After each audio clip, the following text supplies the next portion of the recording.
It's Wednesday, April 26, 2003, 7:31 p.m. This is the Municipal Land Use Board, the Borough of River Edge, New Jersey.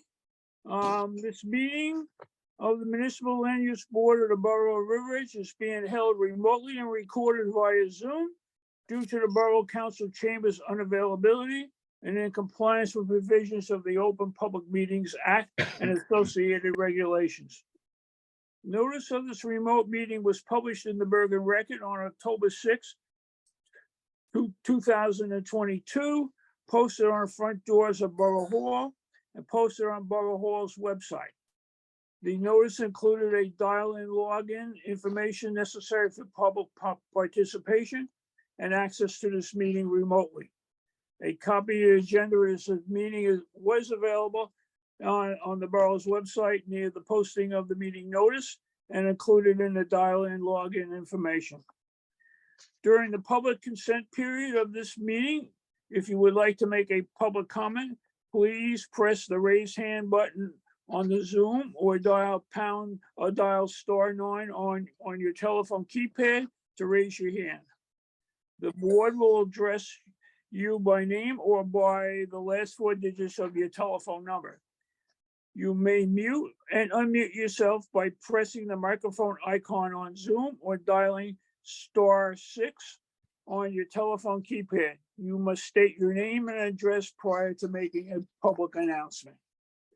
Okay. Maria, can you take attendance, please? Yes, thank you. Mr. Mayor is absent at the moment. Mr. Caslin is absent excused. Ms. Boland? Here. Mr. Merman? Here. Mr. Pfeffer? Here. Mr. Cray? Here. Mr. Arkelian? Here. Councilman Kanigo? Absent at the moment. Mr. Gibbons? Here. Mr. Esposito? Here. And Mr. Bastide? Here. All right. Okay, we have a quorum, correct? Yes, and Okay. Mr. Esposito and Mr. Bastide will be seated to vote for the Evergreen matter, and Mr. Esposito will be seated to vote for the Dark Star matter. What was the first one you mentioned? Seating, who's the first seating? The first alternate is Mr. Esposito and the second is Mr. Bastide. Both are eligible to vote on the Evergreen matter, and Mr. Esposito will be eligible Okay. to fill in for the Okay. other matter. Okay. So moving on here, is the planner available, Tom Behrens, Yes. online? Here, Mr. Merman. Okay, Good very evening. good. Welcome aboard. Hey, Thanks you for trimmed having your me. beard. You're looking good there. Sign of spring. All right. All right, we have no correspondence. We have approval in the minutes of April 12th, 2003. Are there any comments, additions, deletions, or changes on the minutes by any of the board members? Not hearing any. I'll entertain a motion to accept the minutes. Move to accept the minutes. Very good. Is there a second? Second. Okay, Ms. Bowen, thank you. Okay. So that was Mr. Craig's motion and Ms. Bowen's second. All right. All in favor? Aye. Aye. Opposed? Aye. Any abstentions? Abstentions? No? Just Mr. Esposito. Oh, all right. Very good. So then that's passed. Now, let's move on here. So it looks like we're ready to go over the completeness of the applications themselves. And I guess the first one is Evergreen Medical, 887 Kidderkamack Road, block 206, lot 5.03. I believe Mr. Barris representing them. That's correct, Mr. Merman. Thomas J. Barrett for the applicant. The building in question is located just to the north of the now known as McKnight Bogart Funeral Home, and just to the south of the soon-to-be constructed Dunkin' Donuts. It's in the middle. It's a building that's been there for approximately 30 years, maybe a little bit longer. Currently only occupied by a law firm on the 3rd floor. There's a minimal presence currently on the 1st floor, but that's going to be vacated if this application is approved by the owners of the company. And so my clients are medical practitioners. They are relocating in part from the borough of Fair Lawn, where they've been practicing for over 15 years. I have Dr. Volosov, who's going to testify as to the operation of the practice. And due to the necessity for a parking variance, my client has also engaged the services of William Page, who will be testifying as to his findings with respect to the adequacy of the parking. Okay. Mr. Behrens, you have any comments on the completeness? I'll just note that the application is primarily for a change in tenancy for the first 2 floors of the building. It's a 3-story building. So the existing law office will remain on the 3rd floor, and there are proposed floor plans for the 1st and 2nd floor spaces in question, which helped us to arrive at the parking requirement. My understanding is that the applicant will also be entering an exhibit this evening with an updated property survey, which came at our request, to confirm the number of parking spaces. So at this point, it would seem that the board has what it needs to proceed this evening. Okay.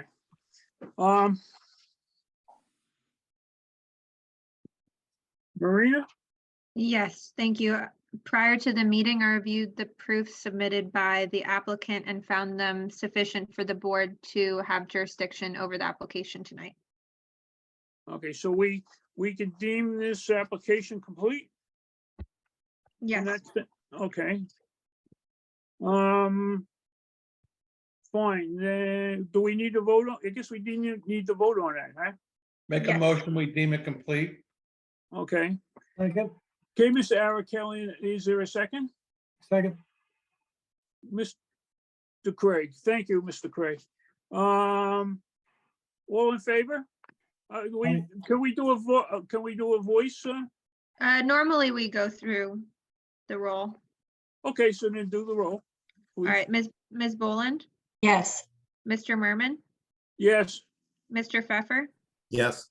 Mr. Cray, yes, Mr. Arakelian, Yes. Mr. Gibbons, Yes. and Mr. Esposito, yes.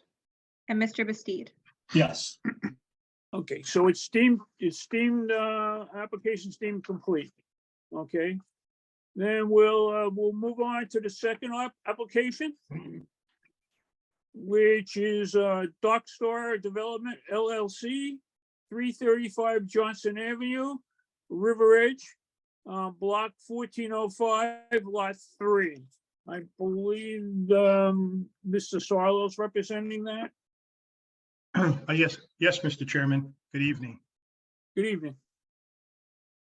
So, Can you basically for the purposes of deeming the application complete, can you just give us a thumbnail summary of your application?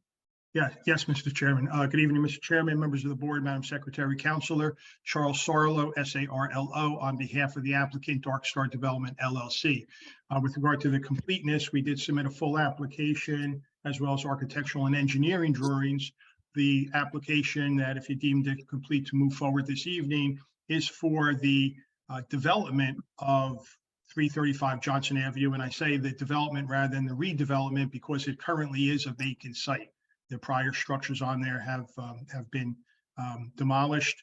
My client is a recent purchaser within the last 6 months or so of the particular piece of property. This board may recall that sometime in recent past, they did approve an application for a mixed-use development at this particular site that was office and retail. And I believe last October and November, this board extended that approval. And that was part of the condition of the sale to my client. My client, after evaluating the project and closing on the property, he does own the property right now, decided to that it would be a less intense use for this particular piece of property to develop strictly an office building. And it's basically a 2-story office building over parking in front, parking below the building, which kind of creates a 3-story building. And then, you know, as we proceed with the application later on, if it's deemed complete, there is some rooftop amenity space, open space on the rooftop. And because of the elevator shaft going up and the usability, we've classified it as a 4-story building. And really that is the predominant variance that we would need, is a 4-story building, whereas 2.5 stories are permitted in this particular zone, which is the C2 zone, which permits as a principal use office buildings. Okay. Mr. Barons, you care to add? I'll offer my 2 cents. Yes, so I reviewed the application materials, which include architectural and site plans. I believe they're sufficient enough for the board to deem the application complete to proceed this evening. Okay. Marina? Yes, thank you. Prior to the meeting, I reviewed the proofs submitted by the applicant and found them to be sufficient for the board to proceed and have jurisdiction over the application tonight. Okay.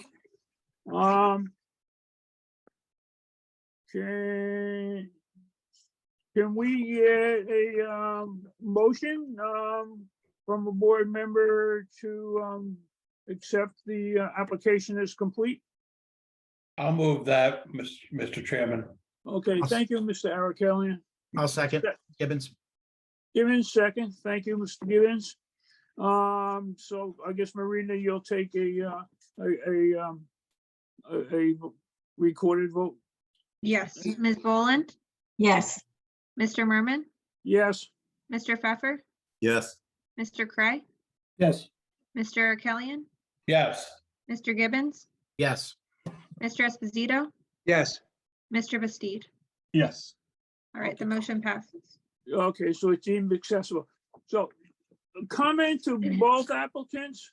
It's my goal tonight to have a 10:30 curfew, and we'll see where we are at 10:30 or just prior to that.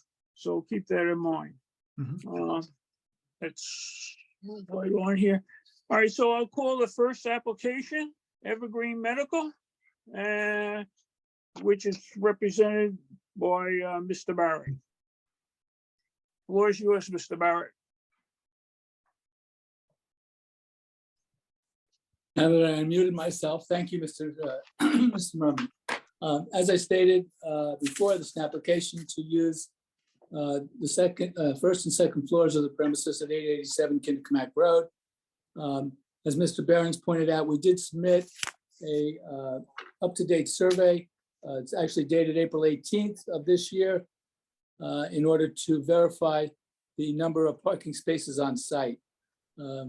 We had originally submitted a portion of the original site plan, which did show 58 spaces, but I understand they were not necessarily as shown on that plan. Hence the April 18th plan that shows the location of all 58 spaces. I believe that everyone on the board has that. But without further ado, since you do have a curfew, I'd like to call upon Dr. Volosov to testify as to the operation of the practice that would be moving.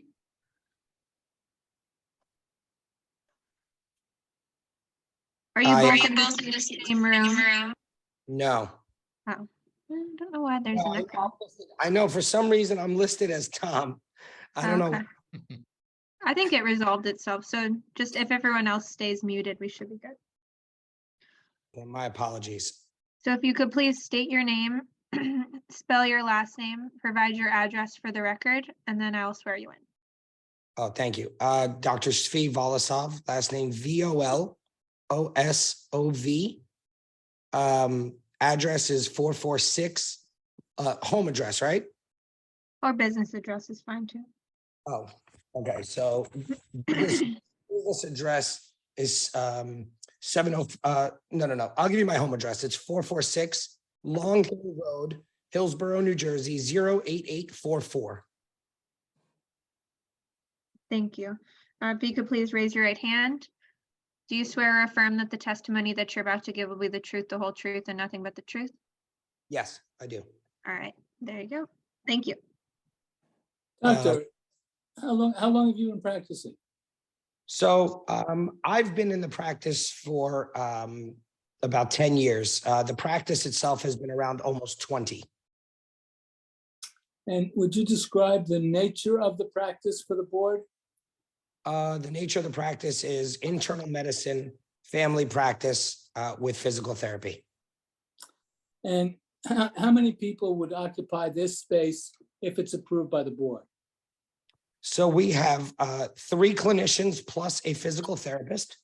So we have 3 clinical doctors. We have 1 physical therapist, and we have now 14 medical staff. We originally submitted for 15, but since then we've lost 1 medical assistant.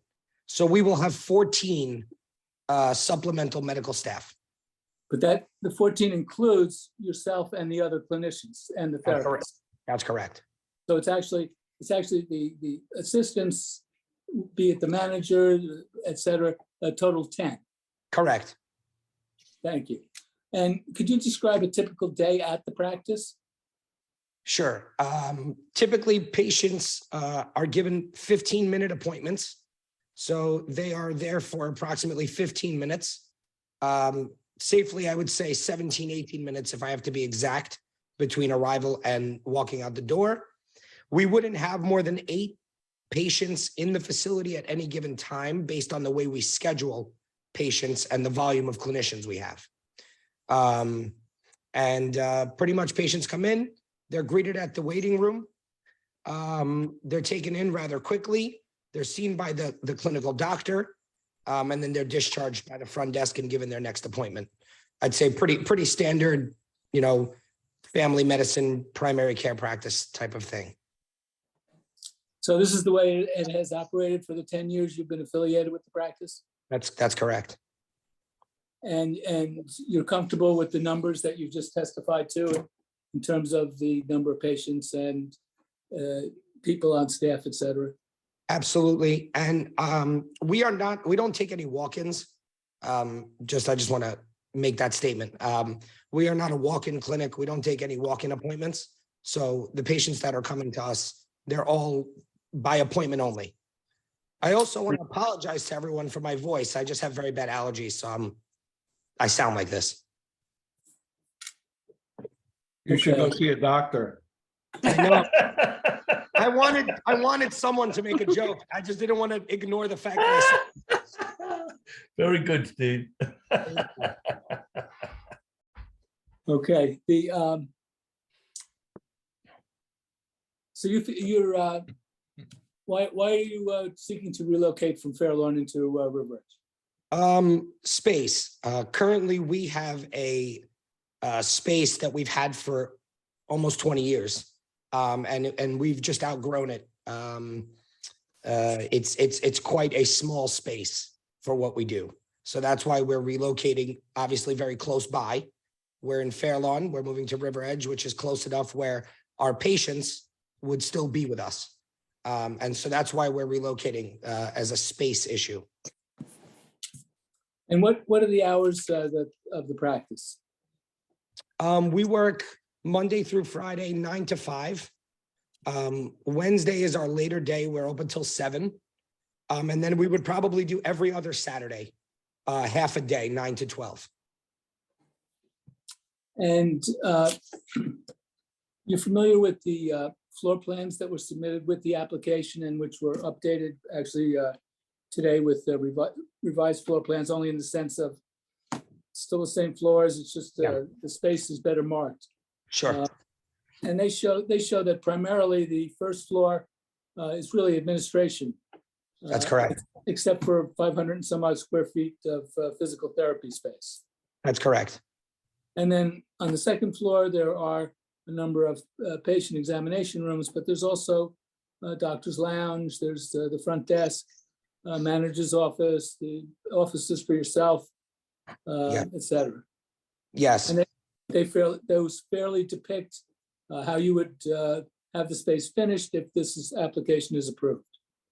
Yes, there is a very sizable amount of space on the first and second floor that is non-clinical space. Office manager, conference room, physician lounge, cafeteria, etc. That will not be used as space for seeing patients. Thank you, doctor. I don't have anything further with the doctor at this moment. Okay. Do any of the board members have any questions or comments regarding this, the doctor's testimony? I have a question about the remaining space and the required parking for that. Your test- We're gonna cover parking separately, Ms. Bowen. Oh, okay. All right. Yeah, I have just one or two questions. The admin that left, are you planning on replacing that person? Doctor, that question was directed to you. Oh, I apologize. I thought that was to someone else. No, we are not currently planning on replacing that person. No. Okay. And I'm sorry, how long did you say you've been in practice? Our practice has been there almost 20 years. 20 years? Okay. And did it start out with all three of you, or did it grow from one? to No, two? it grew. I mean, it started off as one doctor, and Okay. now there's the number that I told you guys. Right. And I guess, yeah, so my question there is there any, I mean, you obviously have grown over time. Any reason to believe you wouldn't continue to grow at some pace? I can tell you currently, at this moment, we don't have any intentions of that. Obviously, I can't tell you 5-10 years, I can't predict that, but I can tell you that currently that is not the intention. Currently, this is just a relocation for more space. I'm trying to be clear. Okay, all right, thank you. Mr. Chairman, I have a question. Go ahead. Thank you. Yeah, Doctor, just on the reference to the cafeteria in the space. Yes. What is the plan in terms of how that cafeteria is going to be used? And specifically, is that going to be open to patients who come in, or it's just for employees? Will there be cooking on the site? Will there be food deliveries for that particular operation? How is that going to be used? No worries, Bruce. It's essentially a break room. It's a place where employees can heat up their food that they brought with them and sit and eat it. There will be no cooking done there. Certainly employees order food, like they get deliveries of food. I would be lying if they didn't. But that is where they eat and drink. That is where they take their lunch break. It is not a kitchen, to be clear. We have no intention of having a stove or any cooking being done in that room. It'll strictly be a break room, staff room / cafeteria for eating. Table, microwave, very, very basic, if that makes sense. Yes. Okay, thank you. I have nothing further. Mr. Thank Merriman, I have a question. So doctor, you had said that you have basically 15-minute essentially appointments. Are they back to back, or is there a gap in between? They're typically several minutes in between, Ryan, not like there's no major gap. No. Usually as one patient is exiting, again, it never works to a perfect science, Ryan, Right. patients, we never end up having all those patients anyway, right? If I have, X amount of patients for the day, I lose 10 to 15% just in no-shows. But with that being said, in an ideal world, there's a few minutes in between. Okay. we'll get into the parking. The reason I'm asking is just you have the eight patients, eight-ish patients that are there, and then you're gonna have eight-ish patients that are gonna be coming in. So we'll get to that with the parking, but that was the reason I asked. Sure. The other question is, so basically this is the same staff setup that you currently have in Fairlawn, right? So you have I believe you said 3 doctors and the Right. PT. So Correct. you're already working exactly how you're saying you're going to work in River Edge, you're working in Fairlawn right now. Correct. All right, I think that's it for now. Thank you. Anybody else for this, doctor's testimony? All right, hearing no other comments, Mr. Barrett, you want to continue with your presentation? Yes, thank you, Mr. Merman. I'd like to call upon William Page at this point. Here. Can you hear me? Yes. I can hear you, yes. Yeah, okay. Marina, I guess you're going to swear him in? Yes. If you could please state your name, spell your last name, and provide your address for the record. Yeah, it's William And- Page, Page, and the address is 6 Forest Ave, Paramus, New Jersey. Okay, fine. And then, do you swear or affirm that the testimony that you're about to give will be the truth, the whole truth, and nothing but the truth? I do. All right, and could you please provide the board with some background on your qualifications and experience and whether you've testified before this board before? Yes, I've testified in front of this board before, but I am a professional engineer in the state of New Jersey and other states. I'm a professional planner in the state of New Jersey, a licensed land surveyor in several states, and a certified municipal engineer. I have a bachelor's degree in civil engineering from NJIT and a bachelor's degree in planning from the State University of New York. And my company's been in business for about 35 years. And your licenses are in good standing? Yes, they are. Okay, Mr. Merman? Mr. Page, I didn't hear you make reference to your traffic credentials. Well, this particular project is a parking study, but traffic-wise, I've done quite a few traffic studies. I used to work with Parsons Brinkerhoff at one time in New York, and we did a Right. traffic Okay. study for the city of Philadelphia. And a lot of the shopping centers that I get involved in my career, we've done traffic studies for them as well. So it's safe to say you're a qualified traffic consultant. Yes. Okay. Mr. Barrett, at this point, I'd like to briefly get on record the status of the traffic report that was issued today. I'm not sure what you mean, Mr. Merman.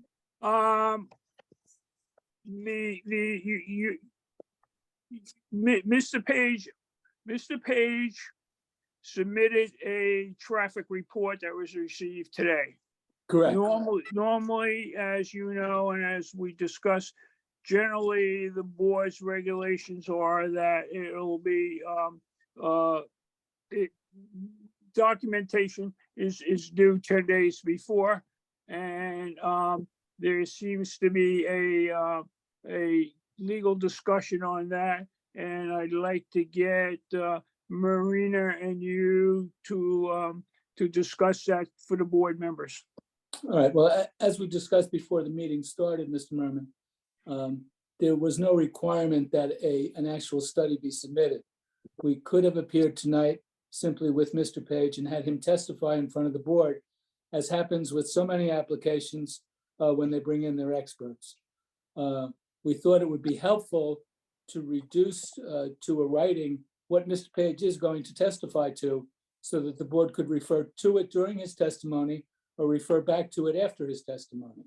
But we intend to have him testify to all of the facts that are contained therein, which, as I say, we're entitled to do without having to advise the board 10 days ago that he was going to come and testify. Okay. Marina, can you give us a legal comment on that? I think that Mr. Barrett summarized the status of the report well. The board was able to review it briefly prior to the meeting, but Mr. Barrett has the expert who prepared the report here tonight to testify to the findings in the report. The board most likely didn't have time to review it prior to the meeting, but they'll be able to consider the testimony that's provided right now. Okay, I just wanted the board to understand that because that was received today. I'm sure that there are some board members who haven't had the opportunity to read it or if they even received it. So we're gonna go forward based on that. And you can proceed, Mr. Page. Okay, thank you. If you'd like, I'll see if I can put the report up on the share screen, just if that works. And if not, I hopefully believe that most of the board members have a copy of the report. Would you like me to see if I can put it on the screen? Yes, if you care to, yes, Okay, that would might help. let's see if I can get that double.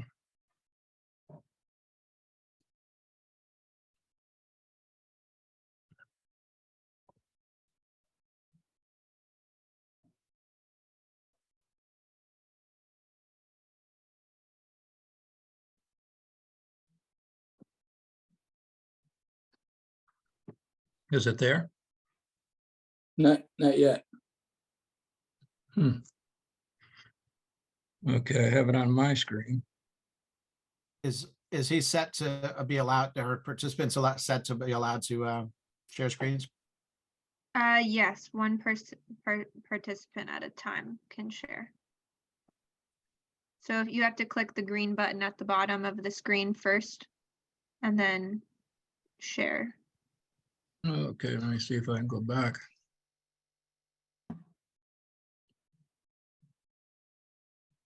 I think I have a copy if. Okay, that might be better. Oh, I see the green button. I have that, but then I just got to pull it up from my. Would you be able to pull it up? One moment.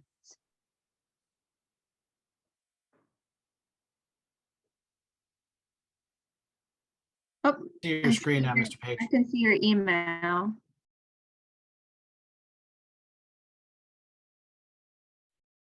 There we go. Oh my.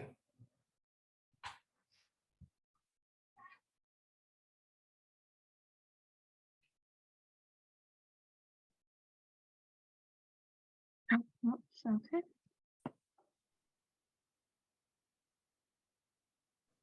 I'll try and share it.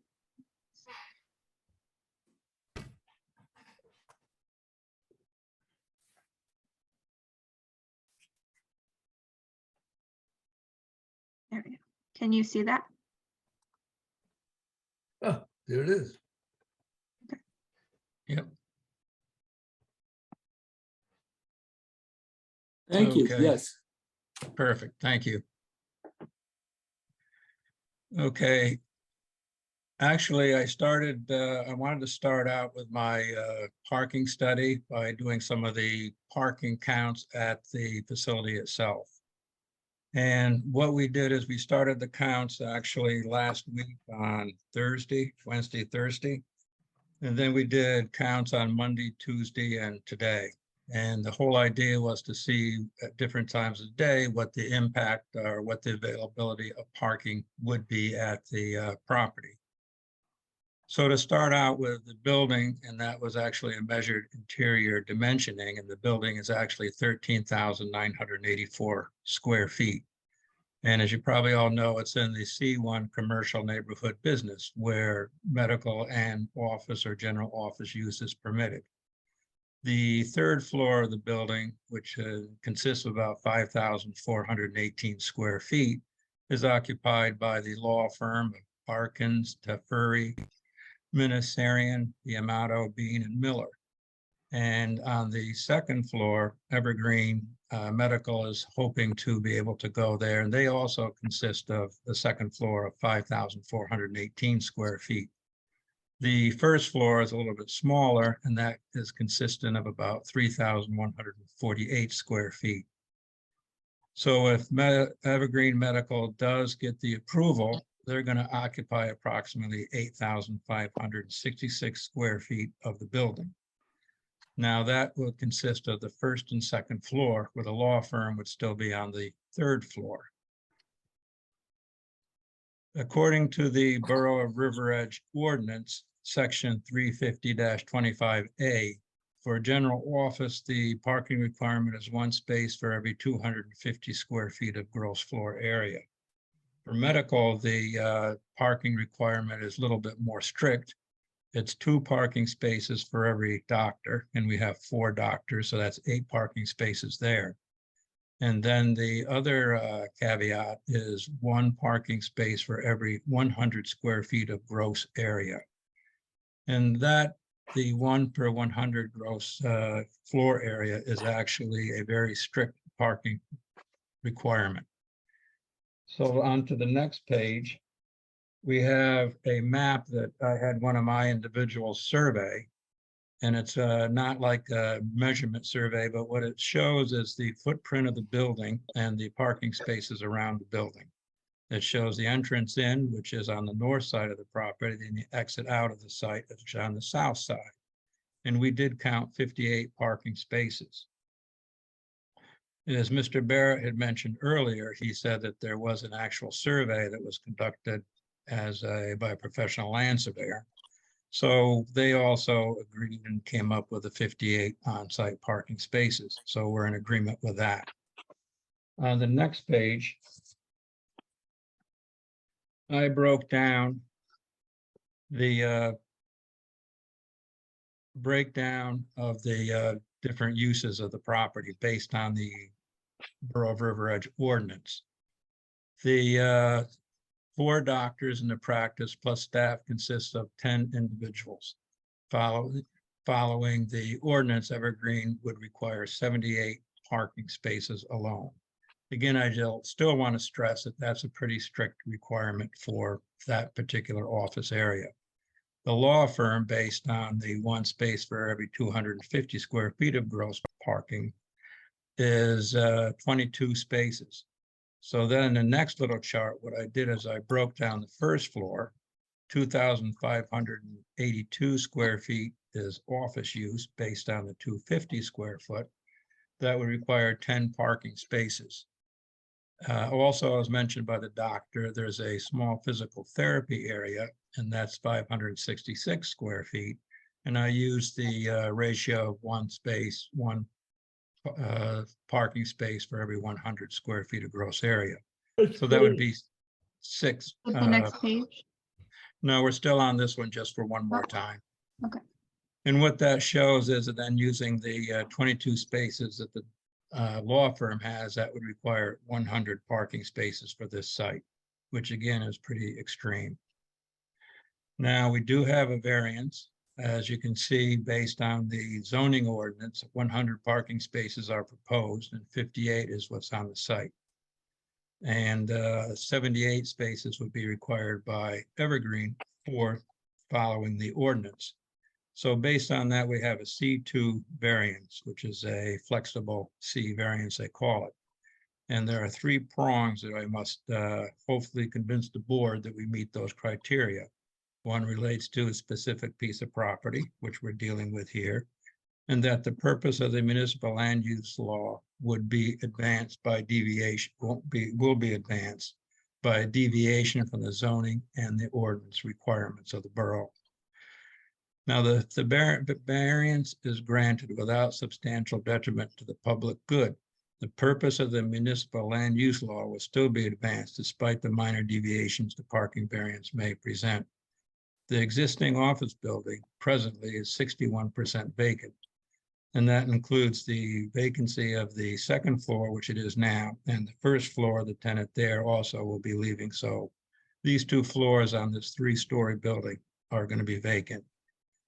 And as the doctor had mentioned, Evergreen is moving from their office location in Fairlawn to come to River Edge. Now, the number of parking spaces Evergreen requires as a result of the practice efficiency and scheduling of patients, there will be a minimal demand on the on-site parking available. The existing tenants, due to the nature of their business, which is a law firm, do not have multiple in-house meetings with clients and typically do a portion of their business out of the office. And this does result that the need that they require, the 22 spaces, are typically never fully occupied. Evergreen is, again, as the doctor mentioned, employs 14 individuals, of which 4 are doctors, 10 are support staff. So therefore, as my analysis is going to show, for the ordinance, 2 parking spaces are required for each doctor, which I will follow. Utilizing this criteria, 8 spaces alone would be required for the doctors. Providing 1 space for each employee, 10 spaces would be recommended. So that would be 18 parking spaces. Discussions with the office manager, typically they say that no more than 8 patients would be on site at a time. But she did say on a very busy day when scheduling is a little out of scheduling, they may have 10 people. So on to the next page. So what I did here is I made a summary, and my breakdown is the number of employees, including the doctors, is 14. The number of patients scheduled per peak period, I added 10 instead of 8, which would also include that there may be some people that hadn't left the building yet, and maybe there's 2 people or so that are coming into the building. And then the total square foot of the first floor area, which is the general use, and the PT area is 13. So what I came up with, I would recommend that Evergreen Medical would occupy 37 parking spaces. Then taking into consideration the attorneys of the law firm on the 3rd floor, that would be 22. So I came up with a number of 59 parking spaces. 58 is what available, but 59 is what I feel would be the correct number of the parking spaces for this site based on this particular breakdown. And that would be also assuming that there are no vacancies or people aren't out on the field, or that one of the people of the law firm is sick or on vacation or whatever. So in order also for the board to approve a C variance, we also must have to prove the negative criteria. And again, there's 2 prongs in the negative criteria. First, that the variance can be granted without substantial detriment to the public good. And also the variance will not substantially impair the intent and purpose of the zone plan and the zoning ordinance of the Borough of River Edge. Moving down onto the sheet.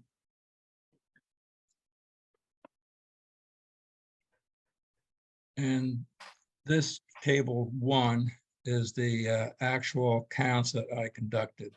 On Thursday, the 20th at 9:10 a.m., 10 spaces were occupied, which meant that there were 48 available parking spaces. On Monday, 4/24 at 2:12, 14 spaces were occupied, which again means that 44 spaces are available. And on Tuesday, the 25th at 1 p.m., 17 spaces were occupied, and that means 41 spaces are still available. And then on Wednesday, the 26th, today at 10:30, 19 spaces were occupied. So we still had 39 available parking spaces. So there you go.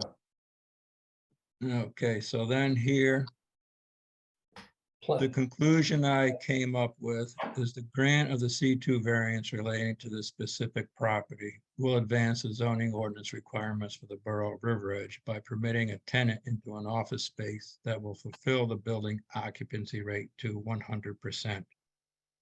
It will not place a demand on the available parking on the site, which I tried to show with the available parking spaces that are there now. It is a medical use that is moving from Fairlawn to River Edge, which provides a benefit to the municipality and will not create congestion to the area that another permitted use may create. The parking variance will not create a detriment to the public good, and the benefits outweigh any possible detriments. The granting of the variance will not substantially impair the intent and purpose of the zone plan and the zoning ordinance of the Borough of River Edge. So the breakdown, which is also kind of following the same caveat that the doctor has said, is that the patients are not, number one, walk-ins. They're scheduled at 15-minute intervals, and that they schedule 8 patients during a specific time. I assumed that the 4 doctors, I calculated them as having 8 parking spaces for that one segment of the ordinance, but I also included 1 parking space for each of the employees, and that's where I came up with the 37 parking spaces I feel is what would be utilized and required for this particular applicant. So I guess hopefully Thank you, the Mr. board will Page. accept this. You're welcome. Okay. All right, so Mr. Page's testimony is complete to that point right now? Yes, Mr. Merriman. Okay, what I'd like to do is, before I ask for, individual, board members to, question the witness, maybe, Tom Barons, you can add or subtract or guide us on the testimony we just heard? Sure. So I'll concur that Mr. Page's calculation of the parking requirement is accurate. My letter that I had submitted, the letter of denial, which indicated a parking requirement of 105 spaces, was based on preliminary floor area calculation. So I agree with his calculations in this case. I think, it's a developed site. Medical office use is permitted in the C1 zone, which is where the site in question is located. You've heard all the testimony. So the question is, can the site as developed accommodate the use? I think that's what the board's focus should be, again, based on the testimony and the nature of and the combination of the law office on the 3rd floor and medical use that's being proposed. Okay, very good. All right, so now let's go to the board. I'll entertain questions from the board members, but I would ask that before you ask a question, let me know if you did receive and or read the report that was submitted today. So does anybody want to volunteer, or do I have to go down the list? I have a Mr. question. Okay, Mr. Pfeffer, go ahead. Thank you. Yeah, I've looked at the report that the testimony was based on. And my question is just a general question for Mr. Page. And if Mr. Behrens differs in any way, I would just ask that he chime in as well. I'm just curious whether handicap parking comes into play at all. And if it does, what accommodation has been made for handicap parking spaces? Yeah, we counted 2 handicap parking spaces close to Kinderkamack Road where you pull into the site. So being an office building like this, I'm sure there's an elevator. And so in that sense, handicap spaces are based on the number of parking spaces, that are per, and that's really the regulations based on the number of parking available on a particular site. And that's where the number of handicap spaces are predicated on. So it does have handicap parking and it does have accessibility. So the total number of spaces that you've testified to includes 2 handicap spaces, is that right? Yes, it does. That is correct. Thank you. You're welcome. Anyone else? Mr. Chairman, I have a quick question. Sure. Mr. Vogel. So the way you did the analysis of the spots that are required in the property in River Edge, how does that relate to the spots that are available to the current location that you have? I would say if the doctor is still there, he would be able to answer that best, whether they've had any overflows or any impacts of having more parking needed than what they have is available. Did you hear the question? Yeah, we've never had that problem. Everybody's fine. You have like 37 plus spots today. We've never had I believe the question. Do you want to repeat the question just so I'm not answering? Yeah, what I was trying to do is I was just trying to do the analysis between if you have an existing parking problem today at your location, because Mr. Page said that 37 spots seemed like the right number. And I was just wondering if you had 37 spots, something less, something more? Anecdotally, do people complain about the parking? I hear you. I hear you. All right. So I'm glad you asked me again, just so I don't answer incorrectly. Mhm. We have, currently our office is in a building with Valley National Bank. We have currently less than 37 available spots to us. And I can tell you, to my knowledge, we've never had a problem with overflow of parking spots, patient not having spots, or any issue with parking. Okay, thank you. Thank you. Anyone else? Mr. Chairman, Arrow, you have anything? Go ahead, Mr. Arrow. I have two questions. Question number one is for the traffic expert. Have you taken into consideration the increased traffic that's going to be, if there's going to be increased traffic to your building, in association with the neighbor, your new neighbor to the right, that's going to wind up being a Dunkin' Donuts drive-in? Mhm. Did you look at that issue at all? And if it's going to cause any further issues that may already be coming down the pike, or have you not? Yeah, right. I mean, I used to go to the other Dunkin' Donuts before they tore it down or closed it. And they did have an agreement, I believe, with the bank, because of the parking lot they had there was kind of minimal.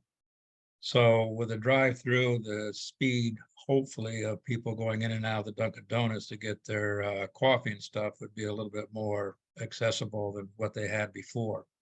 I didn't specifically go into a traffic study per se as to see what would be generated, but I feel that the proposed medical building is probably not going to have an impact, or the Dunkin' Donuts isn't going to have an impact on them. Because if you look at it, the building could be leased out to completely general office use.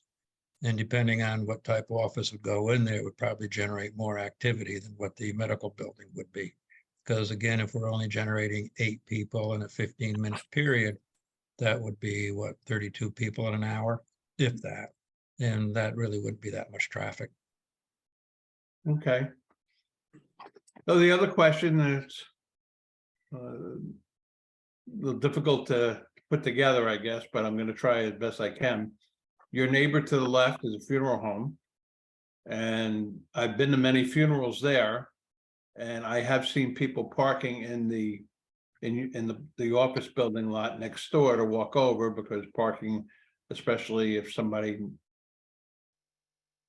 relatively popular passes, they need that parking area, or they use that parking area, whether it's legal or not. They do.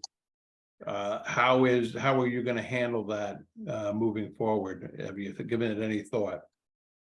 That would have to be, like you mentioned, some form of management controlling that issue. But then, as the doctor said, that they close except on Wednesday at 5 o'clock.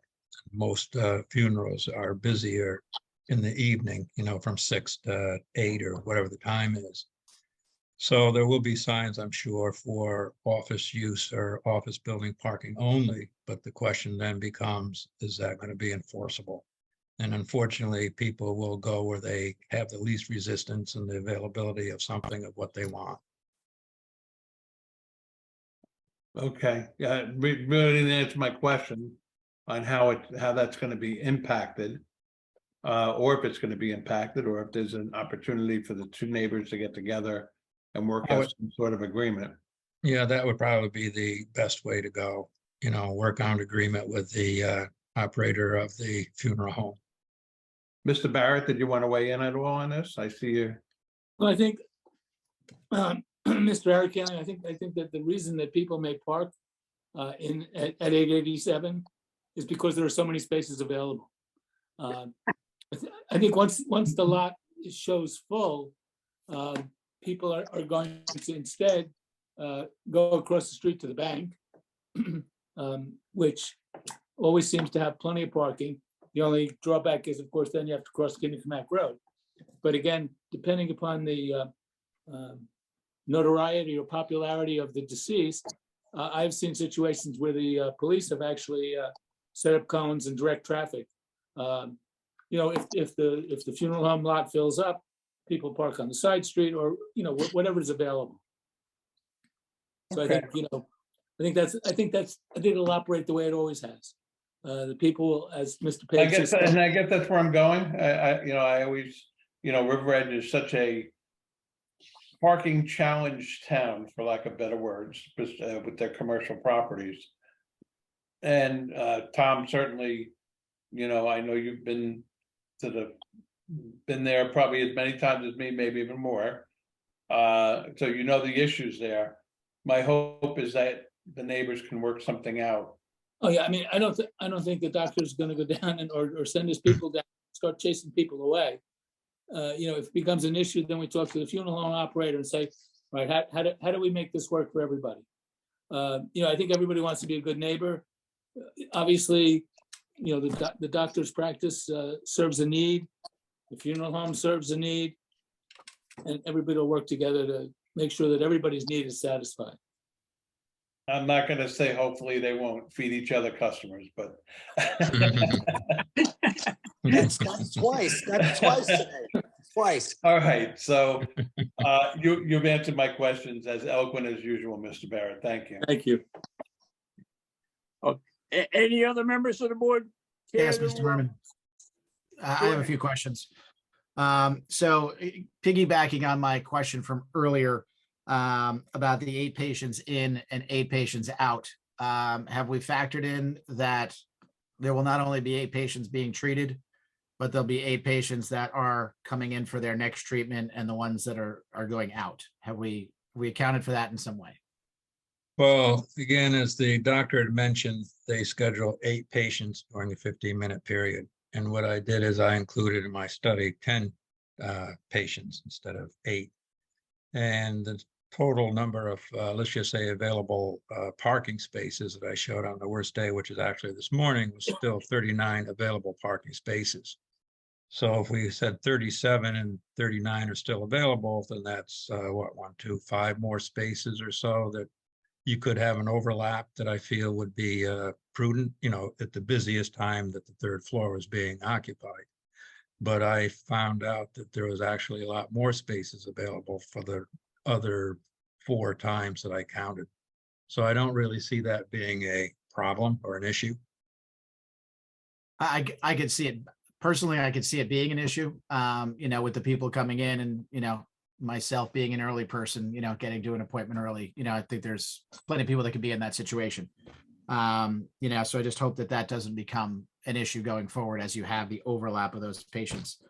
To kind of go off Mr. Eric Killian's question, you have a busy neighbor to your, you will have a busy neighbor to your right, that we don't know how that parking situation is going to turn out. But I could definitely see people from Dunkin' parking in your lot. Is there, and I'm not 100% familiar with what is between your 2 properties, is there some sort of blocking, keeping people from going to the new Dunkin' Donuts? Mr. Barrett, you can answer this or. Actually, I see that Mr. Bedivian just joined us and he's the property manager. He could probably best answer that question, Mr. Gibbons. Marina, does he have to be sworn to answer that question? Yes, Mr. Bedivian, could you please raise your right hand? Do you swear or affirm that the testimony that you're about to give will be the truth, the whole truth, and nothing but the truth? I do. And could you please state your name, spell your last name, and provide your address for the record? Peter Bedivian. Last name is spelled B as in boy, E, D as in David, E, V as in Victor, I-A-N as in Nancy. My business address is 887 Kinderkamak Road, River Edge, New Jersey, 07660. And you're the property manager? Yes. Okay. All right, Ms. Bedivian, before you answer the question, just so for clarification to the board, you've given the property address. If this application is approved, will you be moving your offices out of that location? Yes, we will be vacating the property and relocating elsewhere. Thank you. And May I add one thing about the parking situation that the gentleman was speaking about, the count this morning? yes, Your count this morning, which you said was the highest, included four vehicles there that were from my office. So you can, since we're leaving, you can take that out of your count, if you know what I'm saying. Mhm. So it would show that today, I mean, less parking was being used. Currently, between the future Dunkin' Donuts and our property, there is a high wall of trees that completely goes from the back retaining wall almost all the way to Kinderkamak Road, maybe about 15 feet from the curb line. So it's not, and there's a retaining wall on my side, and they're constructing a retaining wall on the other side. It would not be an easy, like, jump through the parking lot to get from one to the other. They would have to, people would have to consciously park there, walk down to the sidewalk and around to get from one property to the other. Okay, yeah, we just don't know how that site is gonna work out. You know, I think it'll be fine. But just to, so since we have you, sir, there is no parking agreement between you and a Bogart Funeral Home, correct? No, there is no parking agreement. Okay. All right, I think that's it for now. Thank you. Anyone else? Any other board member? Care to question this? Mr. Page? Mr. Merman, I'll just ask two more questions just to wrap things up. So Mr. Page, there's a question about the handicap parking spaces. Do you think those two spaces are again adequate for the proposed medical office use? I would say it's adequate, but I guess if the demand is there, then we may be able to have to make one more handicap space. And then, of course, that would probably eliminate one of the parking spaces because of meeting the width of a handicap parking space. But that would be something that I would say that we'd have to look into if this application is approved. But I feel at this moment two are adequate. Right, so it's technically compliant based on the number of parking spaces? Yes. Yeah, okay. And my final question would be, is there any signage proposed relative to this application, Mr. Barrett? At this juncture? Not at this juncture, but anything that would be proposed will either conform to the ordinance or we'd have to reappear in front of the board to get an approval. Right. All right. Thank you. I have one question for Mr. Page. Mr. Page, I didn't hear you address the substandard stall sizes. You're probably going to require a waiver, but can you tell us how some of those very narrow stalls are going to work with your situation? Yes, I mean, you're correct on that. Some of the stalls are a little bit smaller, but you know, overall the cars are getting a little bit, well, except for the trucks. The trucks are getting bigger, but the cars are staying within the 6.4 width area. And they also do have some parallel parking, which again are a little bit more inconvenient in a parking of this type. But I really don't feel that it's going to be an issue because this building has been there for quite a while now. And I have not heard of any issues where people couldn't get in and out of the parking spaces. When I was there today, specifically, I saw a bunch of the cars that were all parked closer to Kinderkamak Road. And they're all within that space quite, let's say, snugly. But there was no issues in the sense where the people couldn't get out of the doors or anything like that. And I guess the cars that were all pretty close to where you come in from Kinderkamak were probably the 4 cars involved with the management company. I guess it's safe to say that part of this application is going to have to require a waiver for the substandard currently sized spaces. Yes, it would. Okay. Are there any other questions from any of the board members for this witness? Not hearing any. Mr. Barrett, are you going to put another witness on before I go to the public? No, Mr. Merman, that's okay. Okay. Could I make one comment? Doctor? Can I make one comment? Sure. Just for Mr. Gibbons. Mr. Gibbons, I know I just was thinking about what you were asking regarding the 8 people, remember coming in and out? It's actually 4, because so we have four clinicians, right? Each clinician can only see 1 every 15 minutes. So every 15 minutes, there will only be 4. I hope that gives some clarity. I just wanted to make That makes a lot more sense. Thank I you. apologize, but so we have 4 clinicians. It'll be one person per clinician every 15 minutes. So there will be 4 coming in and out, but not 8. I just wanted to clarify that for everyone. That's very helpful. Thank you. That alleviates an issue that I had. Thank you. So much. Okay, so Mr. Barrett, this is your last witness, correct? Yes. Okay, last call for the board members for questioning of, any of the witnesses before I go to public. I have one question, Mr. Merman, if you don't mind. Just a Sure. point of clarification. In Mr. Page's testimony, he stated that he was going to include a parking in his revised criteria for the parking, 2 spaces per doctor, plus 1 space per employee, and then 1 space per patient at the peak, which in my math counts to 28, but in the report and as testified, it was only 24. So just a minor change, but there's just a four space difference. So instead of the total being 59, it would be 63. I just wanted to know if that's accurate, Mr. Page.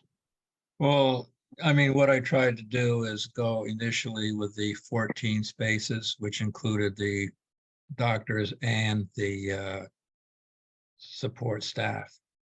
And then I added 10, for a peak period, which the doctor basically said too, just now that it would actually be 4 people instead of 8 or 10 people. So yes, you're correct that I did say that earlier about adding the 8, which would be the 2 per doctor. But I guess when you start looking at the numbers and everything, we're still way below what would be required. All right, great. Thank you. You're welcome. Okay, again, last call for any of the board members to ask questions of the witnesses.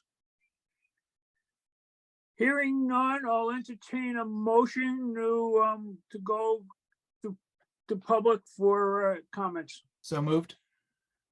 Thank you, Mr. Gibbons. Second. Thank you, Mr. Cray. Can we take a voice vote on that? All in favor? Aye. Aye. All opposed? Any abstentions? Fine. Okay, Marina, we're now open to public comments. All right, there are members of the public. So if you'd like to speak, please press the raise hand button or dial *9 on your telephone. There's one person calling in on the phone. So please, if you'd like to make a public comment on this application, raise your hand or dial *9. It doesn't look like anybody is interested. Okay, that being the case, no public comments. Can we have a motion to close it to the public? So moved. Gibbons. Second. Second, Thank you, Mr. Pfeffer. Mr. Barrett.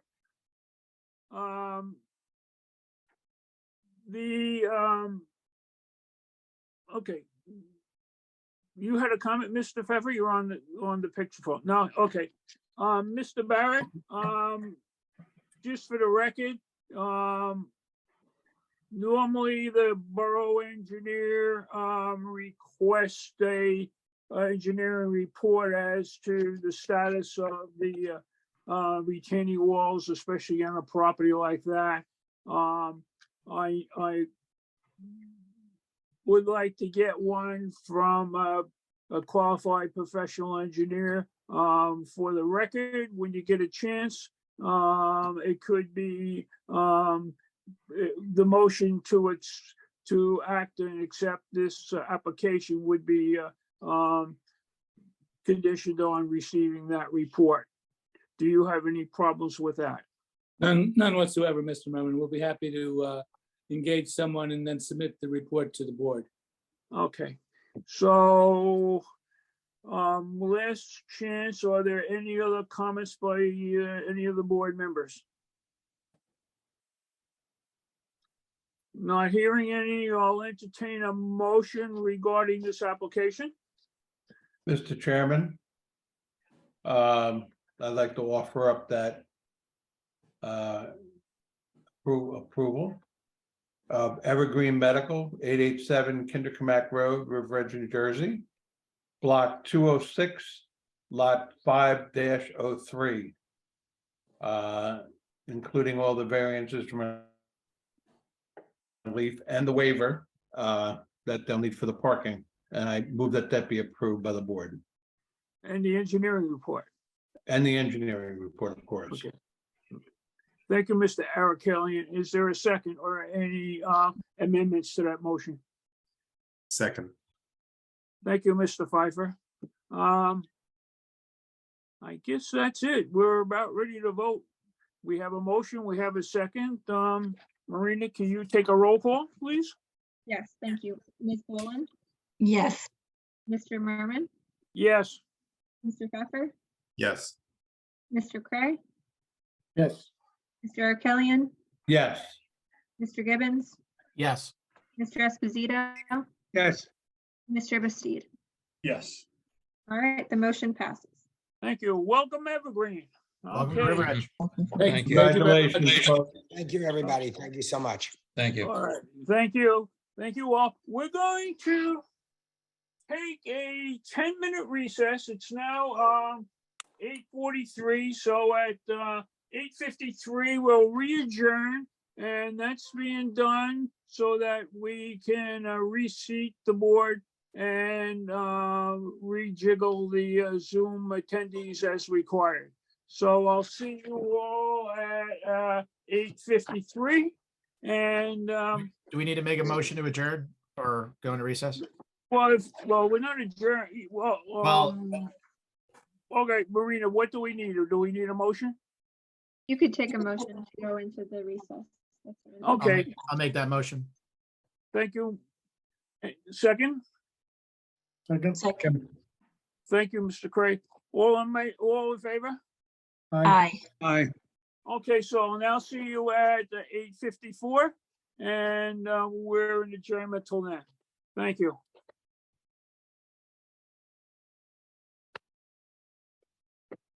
All right, we're on schedule.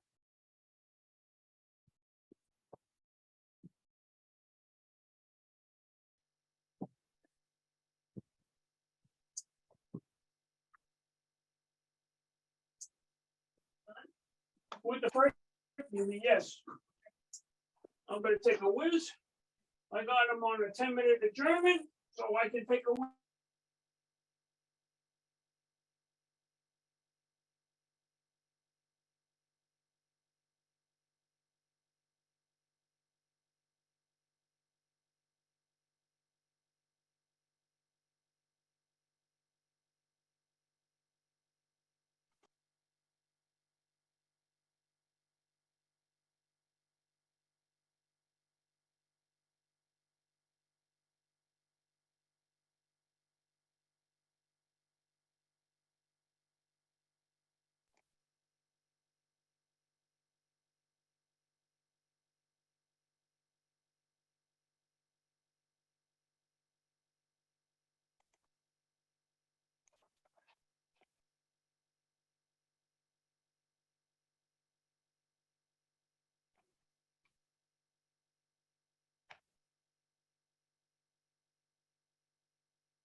Mr. Merman. You're muted. Paul Merman. Muted, Dick. Okay, I'm Just here. click the unmute icon. I should be unmuted now. You're good. I'm good. Okay. I want We you to can say hello. hear you. I can't hear you. Paul Imperato. Okay. Hello, Paul Lamberto. How you been? We're doing fine. We're hanging in there, Paul. We're hanging in there. You We're look hanging great. in. Yeah. Thank you. It's not gonna. Yeah. Okay. We're waiting to get this meeting restarted.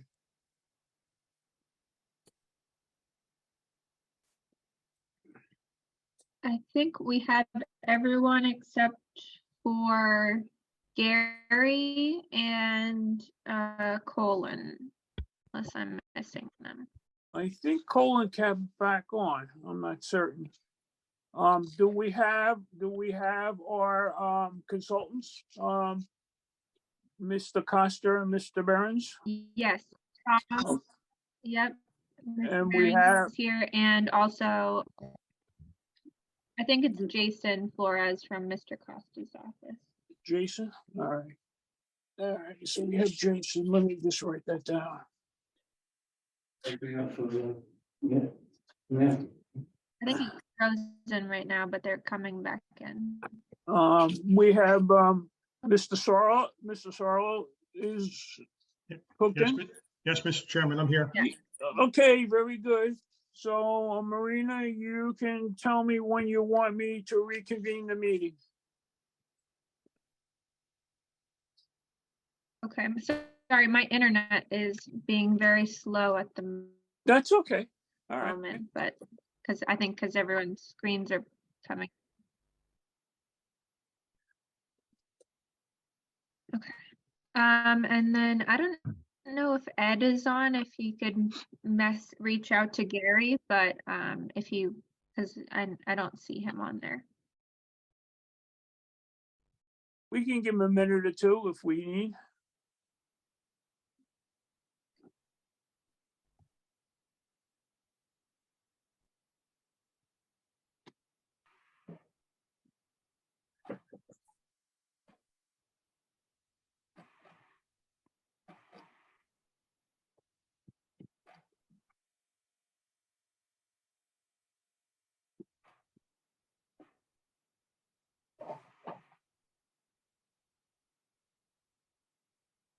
Okay. We can get started if you, and Well, hopefully Gary will be able to jump back on. If not, we have Mr. Bastide, who can count towards the quorum. Okay, all right. So, I'll just take a, I have to take a vote though. Or I mean, a roll I call. gotta call the meeting back to order. Okay. All right, so it's now 8:58, April 28th, 2023. This is the continuation of the Municipal Land Use Board of the Borough of River Edge. And I guess you could take attendance. All right. Ms. Boland, Here. Mr. Merman, Here. Mr. Pfeffer, Here. Mr. Cray, Here. Mr. Arkelian, Here. Mr. Gibbons. Here.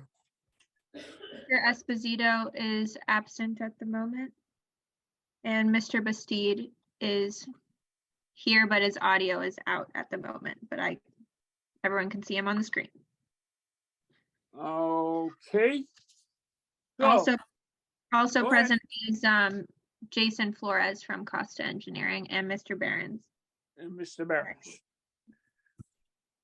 All right, so we'll call the next application, which is Dark Screen Development LLC, 335 Johnson Avenue, River Edge, New Jersey, block 1405, lot 3, being represented by Mr. Sarlo. Mr. Sarlo, the floor is yours. Great. Thank you, Mr. Chairman. I will mention two things. One is, you heard me earlier, we're shooting for a 10:30 curfew. And it looks like we're doing pretty good right now. And I want to let you know that I'm in from the bullpen for our normal chairman who's not available tonight. So I'm assuming that the next time we meet, you'll be seeing the real chairman, not the second string. Okay. You're doing a great job in relief. Thank you. All right, so continue on, and the floor is yours. Great. Thank you, Mr. Chairman. Members of the board, Counselor, Madam Secretary, Charles Sarlo on behalf of the applicant, Dark Star Development LLC. Again, this is an application for the property at 335 Johnson Avenue, block 1405, lot 3. The property is located within the C2 zoning district. It's currently a vacant piece of property, and my client desires to develop the property for an office building. The applicant, which is the development arm, is Dark Star Development LLC. This is proposed to be a 4-story building as per the zoning code. This will be a 2-story building of floor space over parking. Parking will be in the front yard as well as beneath the building in order to maximize the site for the number of parking spaces. There'll be 2 floors above that for office space. And then the applicant would like to use the rooftop for outdoor space for the tenants. That would be for, and there'll be some testimony further in this regard, but this would be rather than tenants going outside for fresh air to out in the parking lot and lingering out in the parking lot or their cars, would be to go up onto the roof, get some fresh air, maybe have one-on-one meetings up there, maybe go up and have lunch or breakfast, maybe some after hour socializing and things like that. So this would just be for the tenants. With that said, because of the elevator shaft going up in the stairwell, it does constitute an additional floor. So it is a proposed 4-story building, and 2.5 stories are permitted. So we do need a C variance for the number of stories, and we do need a D6 variance for the building height. And I'll let the architect get into all of the numbers in that regard.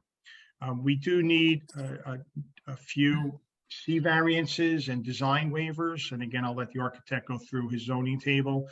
And those are all principally related to trying to maximize the site for the number of parking spaces. It is a site that is larger than what is permitted in the zone, so we're not dealing with an undersized site. However, given the proposed floor plates of the building, the parking calculation does come out to be requiring a parking variance. I believe it's 11 parking spaces. And again, the C variances and design waivers are related to kind of encroachments into the side yards for parking and things like that. And again, I'll let the architect go through it, but they're all related to trying to maximize the site for parking.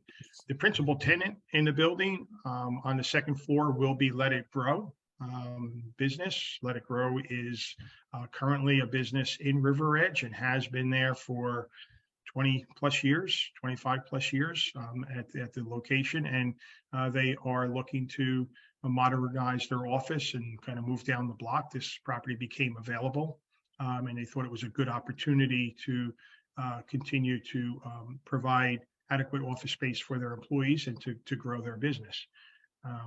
Like I had mentioned earlier during the completeness hearing, this property was previously approved by the board for a mixed-use development, which is also a permitted use, and that was approved back in 2018.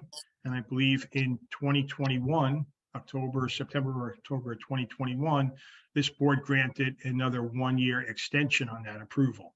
So that approval runs through the fall of this year. And that approval is for a mixed-use building, retail/commercial on the ground floor and office up above. And I took a quick look at that particular resolution. I was not the attorney for that particular matter, but I did take a quick look at that resolution. And that approval required 13 parking spaces. So we're really dealing with basically this in terms of the parking variance and probably in terms of some of the other bulk variances, a very similar application. What is different here is the height variance. And I think counter to that is a less intense use of what's being proposed here. As we all know, office people come in the morning, they may go out, half of the occupants may go out for lunch, and then they leave in the evening, within some staggered time frame, maybe, within a half hour or 40 minutes of each other, the office building will empty out. Retail, commercial, you have constant traffic flow in and out all day long during business hours, which would be kind of first thing in the morning, depending on what type of commercial retail you have there, could be to 7, 8, 9 o'clock in the evening. So we do think it is a less intense use. With that as a general overview of what this application is all about, I do have 3 witnesses this evening. If we could get through them, they will be the architect, a representative of the applicant, and then also the engineer. And I understand then we will be back with a professional planner. So I just wanted to kind of outlay where we would be going with our testimony. And we also do need obviously preliminary and final site plan approval. I think that goes without saying. So if there's no procedural questions, I'd like to call my first witness.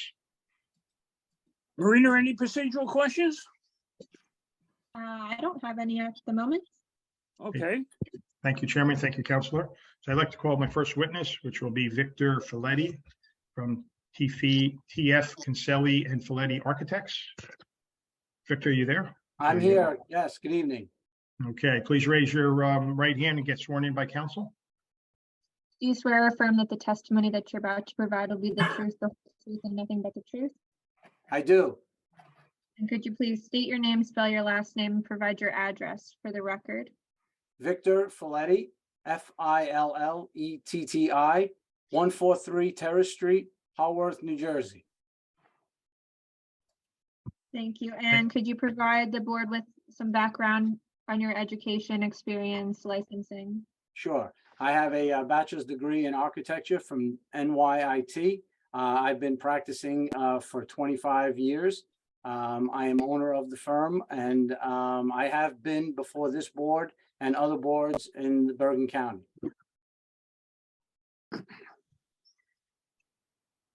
I'd like to submit Mr. Folletti as an expert in the field of architecture. Does the board have any comments regarding his credentials? Not hearing any, I'll hear a motion to accept them. So moved. Thank you, Mr. Gibbons. Second? Second. Thank you, Mr. Pfeffer. All right, all in favor? Aye. All opposed? Welcome aboard, Mr. Fetty. Thank We- you. I will attempt to share my screen here. You have to be sworn in? I was just sworn in. Oh, I'm sorry, all right. I got distracted here. No All right, problem. Let me see. Continue. Okay, So, Mr. Fletty, as you're sharing your screen, there was, with the application, there was a series of architectural drawings, I believe, A1 through A10. These drawings were either prepared by yourself or under your direction? that is correct. Okay, so why don't you go ahead and take the board through your testimony? If you're showing a particular drawing, if you could just reference the drawing number for the record. Sure. Can everybody see the drawing? Yes. Okay. Yeah, so again, good evening. So this is a rendering of the front facade of the building, drawing A1, showing the proposed building and proposed parking, and the proposed entrance with the elevator going to the roof as was stated.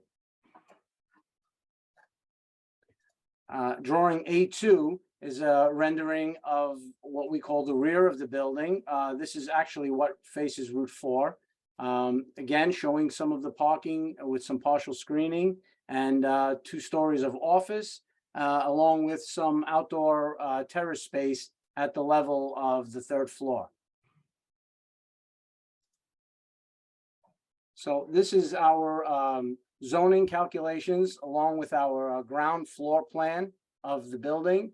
And I will go through some of the zoning calculations that we've prepared here. So the lot is 22,500 square feet. It is larger than the required 15,000 square feet.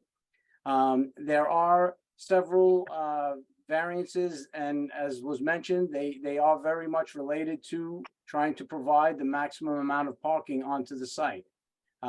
Some of the variances that are listed, they're listed as current variance based on the previous approval and our variance under the proposed.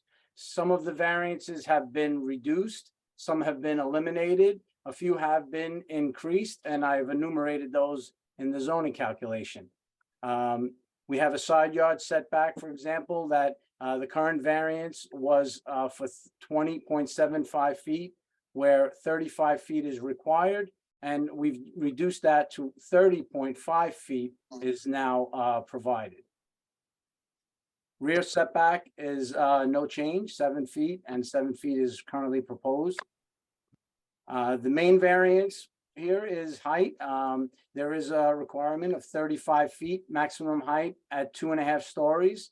According to the River Edge resolution, we are at 49.1 feet to the top of the roof and a 4-story building. So this is an increase.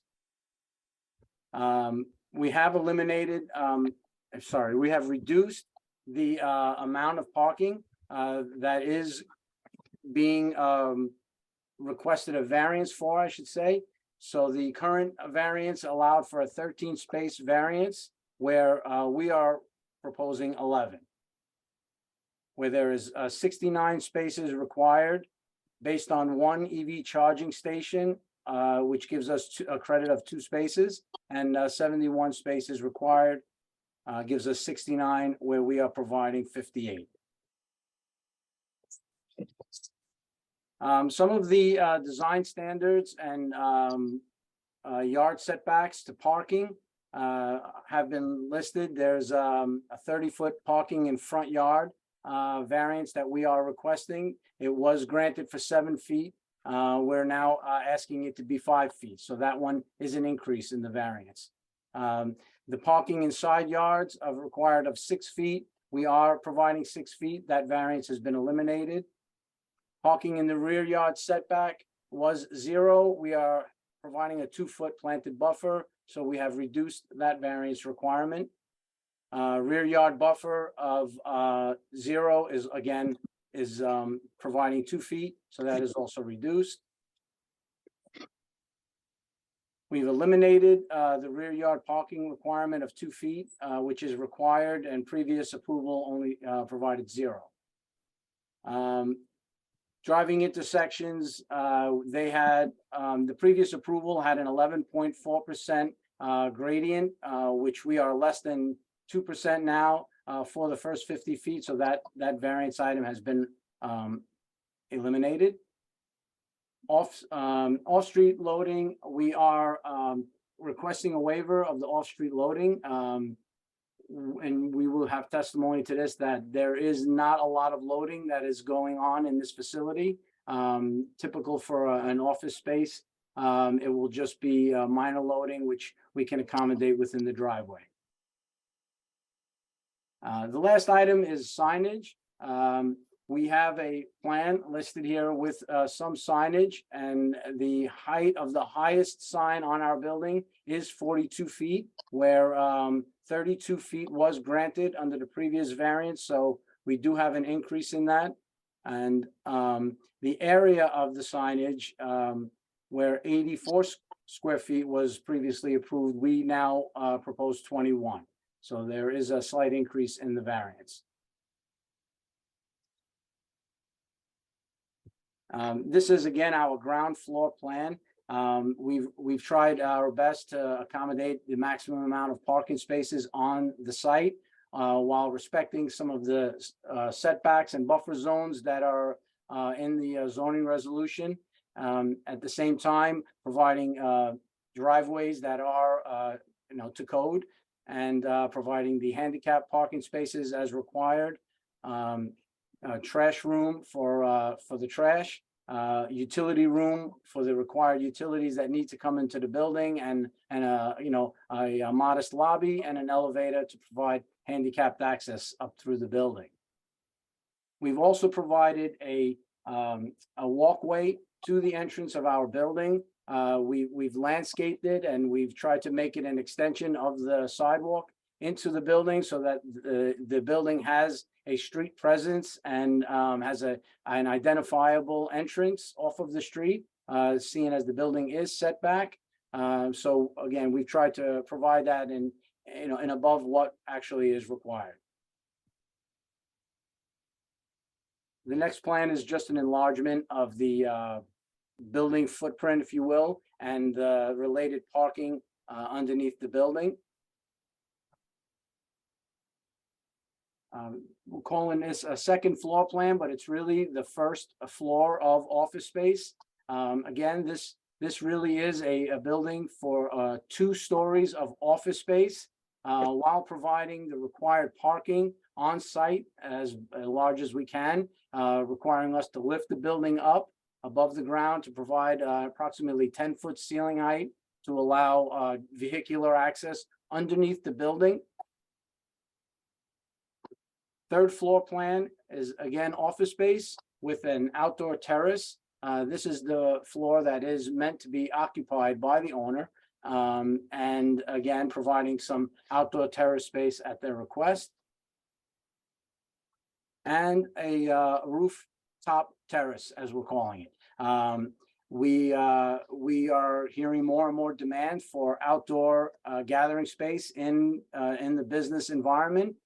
People want to go outside. They want to exchange business outside when they can, and it's a place for them to gather outside and get some fresh air without going into the parking garage or out onto the street. And it's very easy to accommodate. But as well, we have to provide handicapped access when we have a different use. So having this use on the roof did require us to bring the elevator to the roof, and obviously create a bulkhead for the elevator and an area for the elevator to be protected from the elements. So we have a modest lobby with an area outside of the elevator, and that qualifying as an additional story is what leads our building to be defined as a 4-story building. We have two building sections, one in each direction. This is a typical section through the building where you can see the two levels of office space and the parking below. These are 12-foot ceiling of 12-foot floor to floor on the ground floor for the parking. That's going to accommodate vehicular access underneath, as well as van delivery underneath the building. And pretty much standard office ceiling heights of approximately 10 to 11 feet. Section AA, again, I'm sorry, on drawing A8. This is a section through the entrance of the building that does clearly show the portion of the building that is being considered 4 stories. Again, it's through each of the lobby on each of the floors, as well as the rooftop lobby. So that portion of the building has the 49-foot 1-inch height. With a parapet wall of approximately 2'3", we are at 51 feet 4 inches for the max height at the parapet.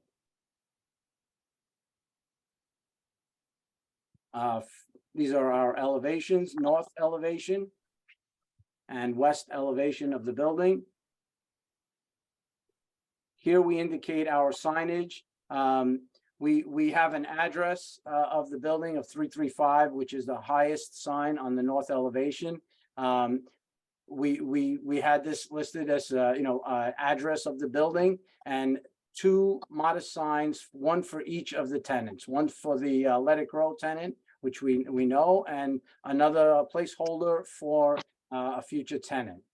Each of them have a less than an 8-inch projection as per code. And 18 square feet and 15 square feet are modest signage for the building.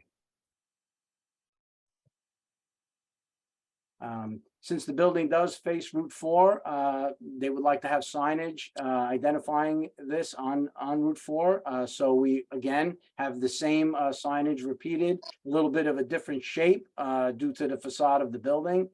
Again, less than 8-inch projection, 2 signs. The top sign of Let It Grow is the sign that is at 42 feet to the top of the sign, which is the limit of, which is what our variance is for regarding signage. So that's the last sheet, 810 of the architectural drawings. Any questions anybody has, I'm ready to answer. Okay, Mr. Flighty, before we turn it over to the board's questions, you had the opportunity to review the Burgess memorandum dated April 24th, 2023? I did. Okay, and I just want to point out a few of the items for your commentary and your testimony. Sure. In that regard. So the item number 3, the parking calculation. Yes. Seems to be a little discrepancy on the numbers. Were you able to reconcile that and offer an opinion? So what I can interpret here, when I'll go back to the zoning calculations, when I calculated the requirement for parking, I used office area, gross office area measured to the exterior face of the walls. And I used second floor and third floor, 9,000 and 8,462, 17,684. I'm guessing here, but I think what the borough engineer has, he has included the space at the top for the bulkhead for the elevator lobby. I only calculated office space. That space to me was what we call simultaneous occupancy. It's not a different tenant. It's not a really occupiable space as far as office space goes. So I did not include it in the calculation for parking. Sorry, if I could just chime in on that, I think that was Sure. my comment. So Sure. I believe the ordinance just simply requires that you add up all the gross floor area for the building, inclusive of stairwells, et cetera. So that's where the comment came from. So I think that we'll call it the penthouse area, which is about 222 square feet.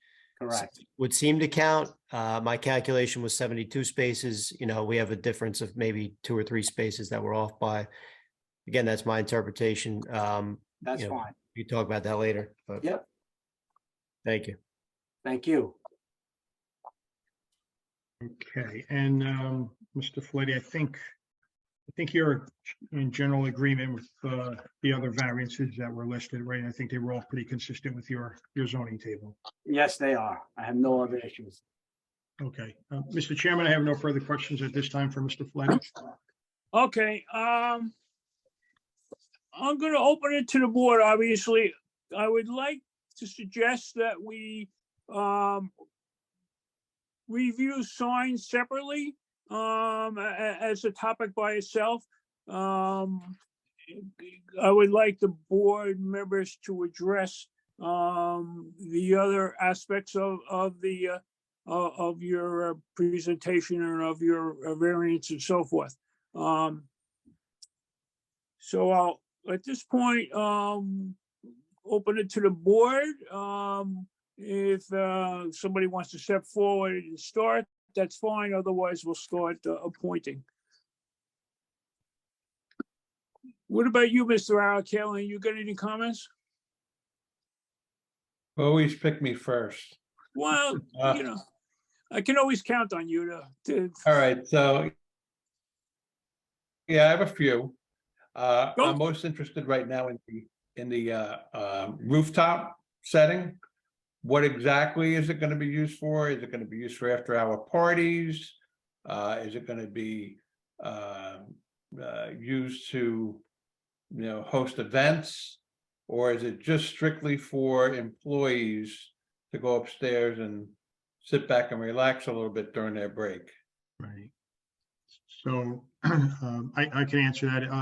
It's strictly for employees, but we knew this would, since this is maybe a little bit unique for, office building in Southern Bergen County, we knew this would be a area of questioning and concern. So I'd like to reserve fully answering that, because we're going to call up Mr. Paul Imperato, who is the owner of Let It Grow, owner of the developer, and he'll fully explain his intended use for the rooftop. I think it would be beneficial to hear directly from the owner.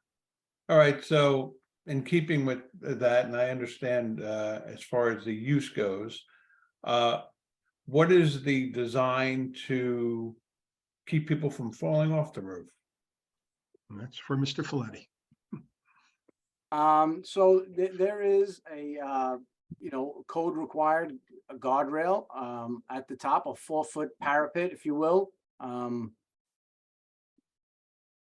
Right here, as you can see, typical for any outdoor roof area. I mean, we're not going to have any sporting events. It won't be that type of recreation that would require, a 10-foot fence if there was any recreation going on up there. But for just accessory use to offices, there would be a 4-foot parapet wall. So 4 feet, okay. So in the, because you're going to have underground parking. Yep. What is the plan for fire suppression? So it's really under building parking, right? We're not digging down to the parking. But there would be a separation between the parking garage and office space.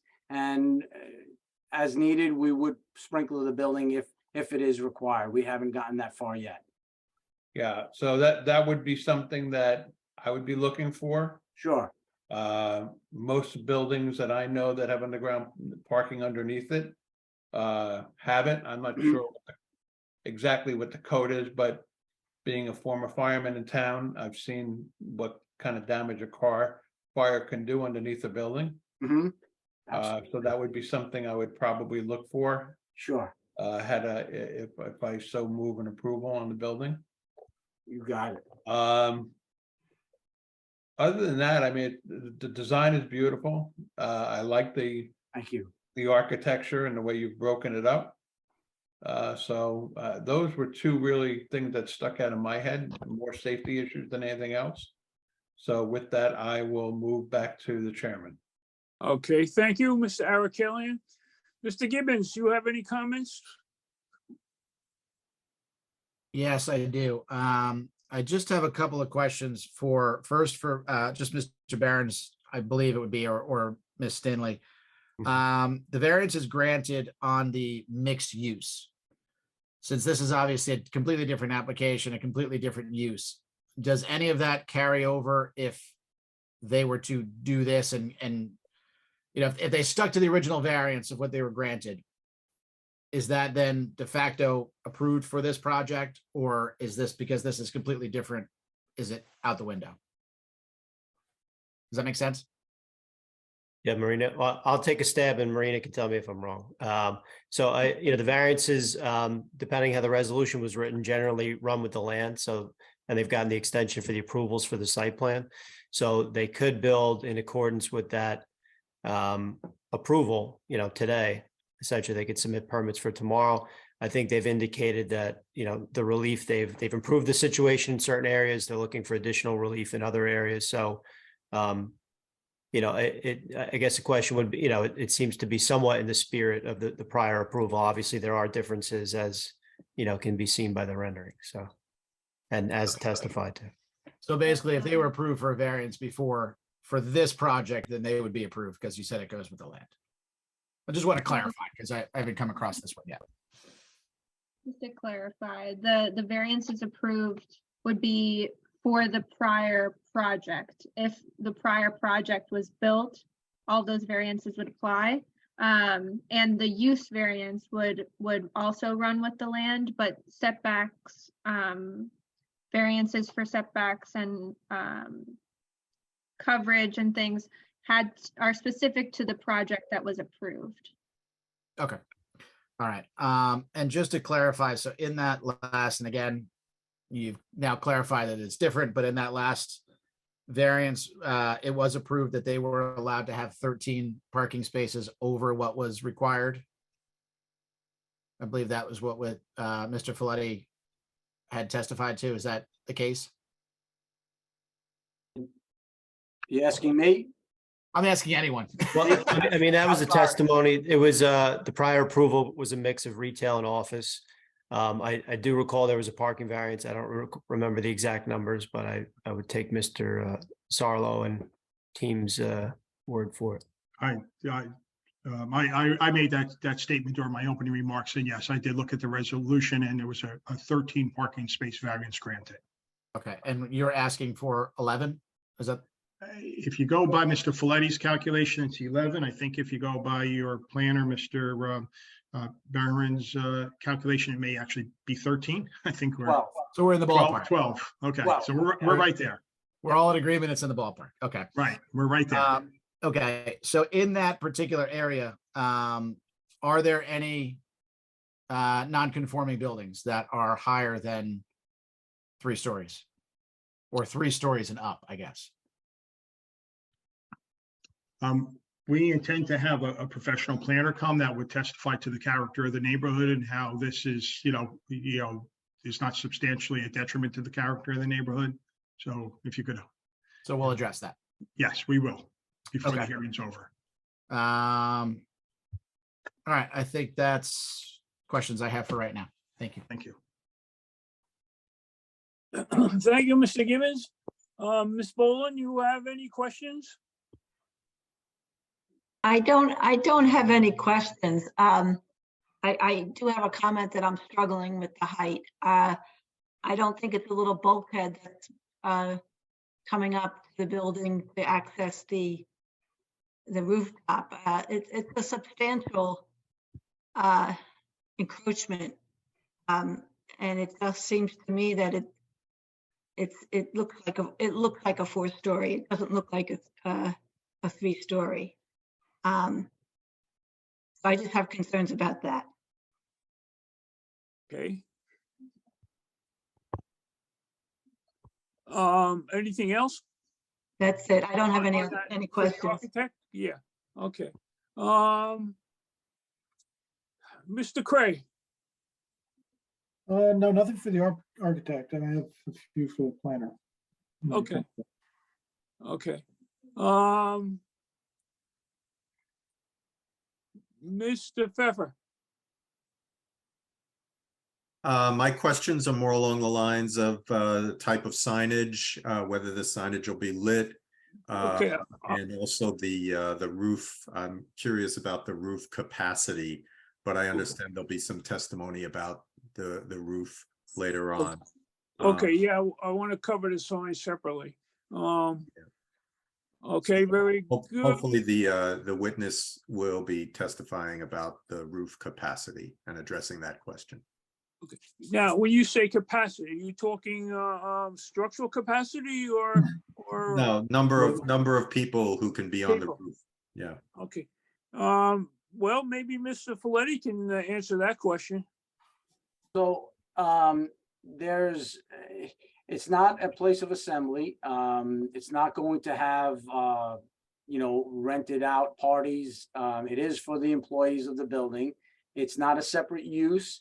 If I had to venture a number, I would say it would be no more than, 30 to 40 people at the most would be up there. Structurally, it could handle more than that. Egress, it could handle more than that.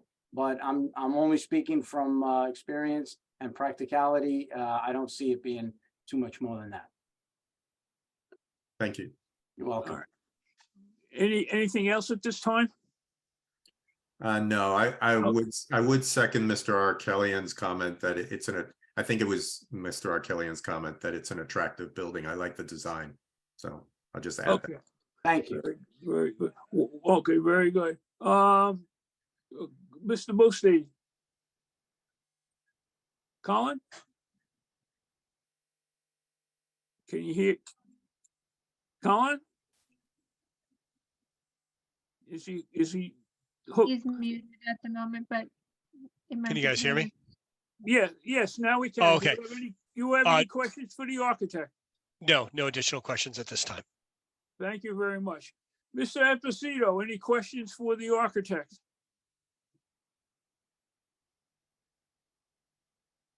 Marina, is he hooked in? No, it's it's Jason Flores. But Excuse me? I don't think it's Mr. Flores from Cost All right. Engineering. What other board member did I miss? Any? I think you got everybody. Oh, I see Mr. Costa and Jason on. If you Yeah, wanted them. I'm gonna be ready for them in a minute or two. Oh, okay. All right, so I've covered every board member that's in attendance. Unless Mr. Cray had, oh, you did, Mr. Cray didn't have any comments. I think Oh, we're good. excuse me, Mr. Cray, how could I miss you? You did, your short-term memory's Oh, gone. shame on me. I owe you one. All right. Please proceed with for any questions for the architect. No, I'm good. I said no questions for the architect, maybe for the planner when he comes on. Okay, all right. Before we get into signs, and I want to hold those separate because lots of times that's a lot of discussion. Mr. Berman?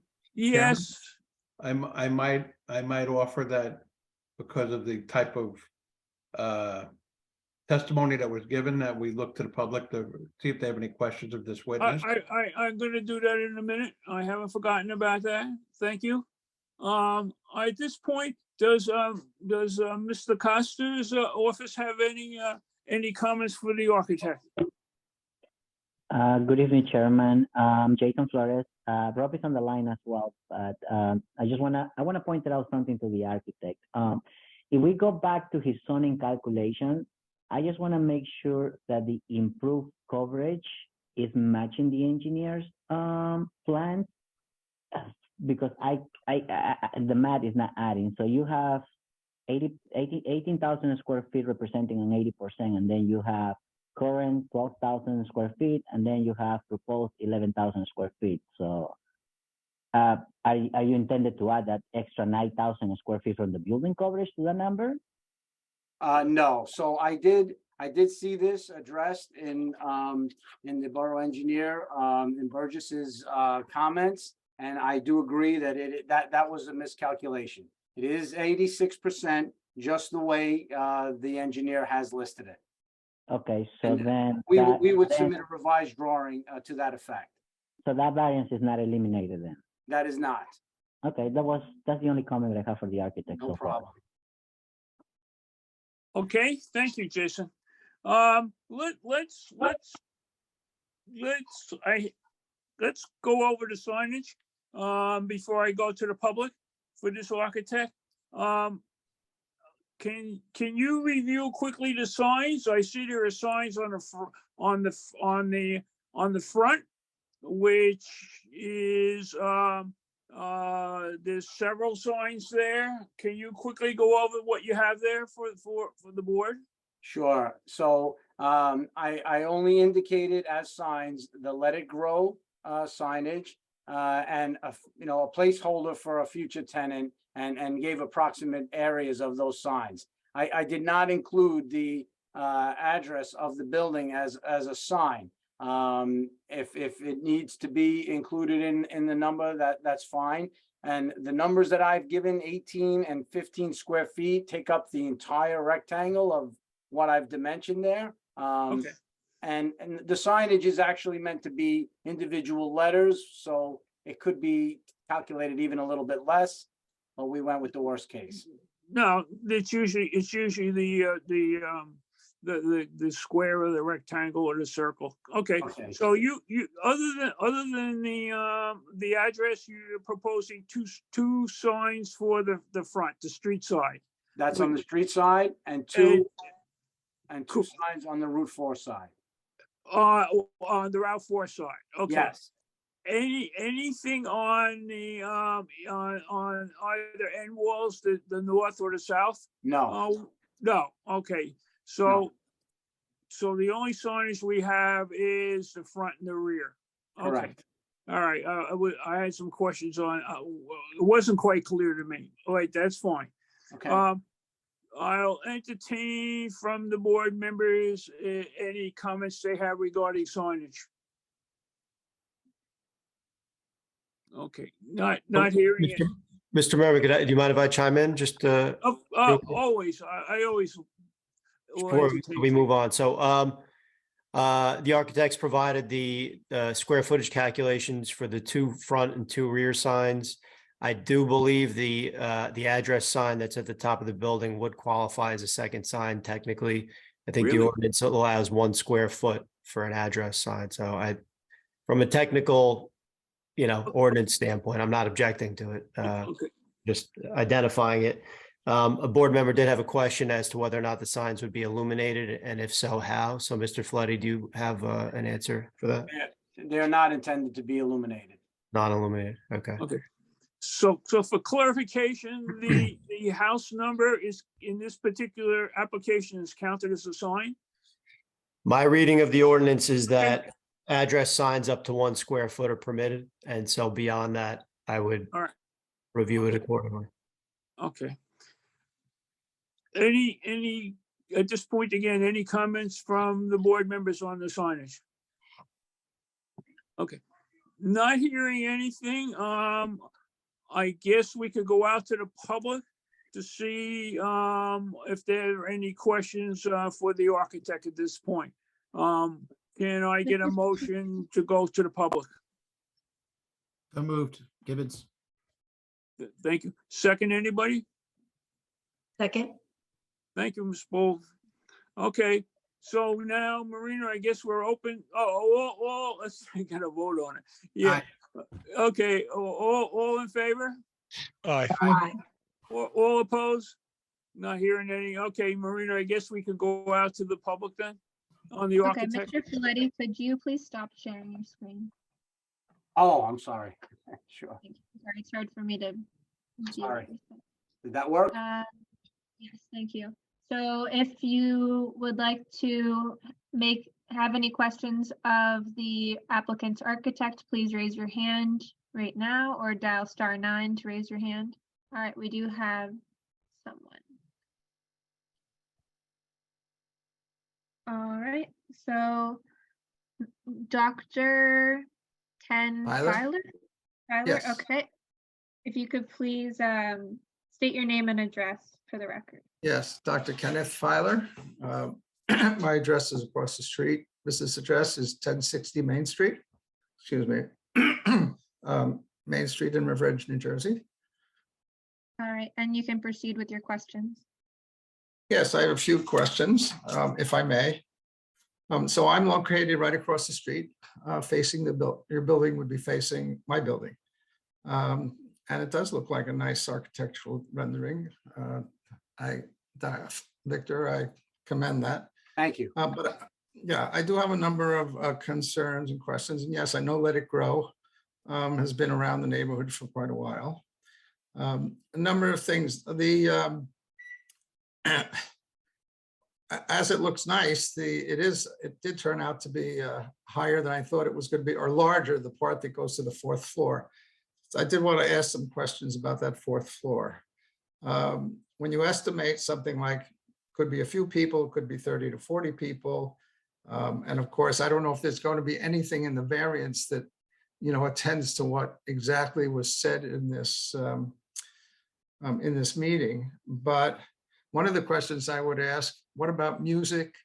I've gone through a period with a nightclub around the corner from us for many years.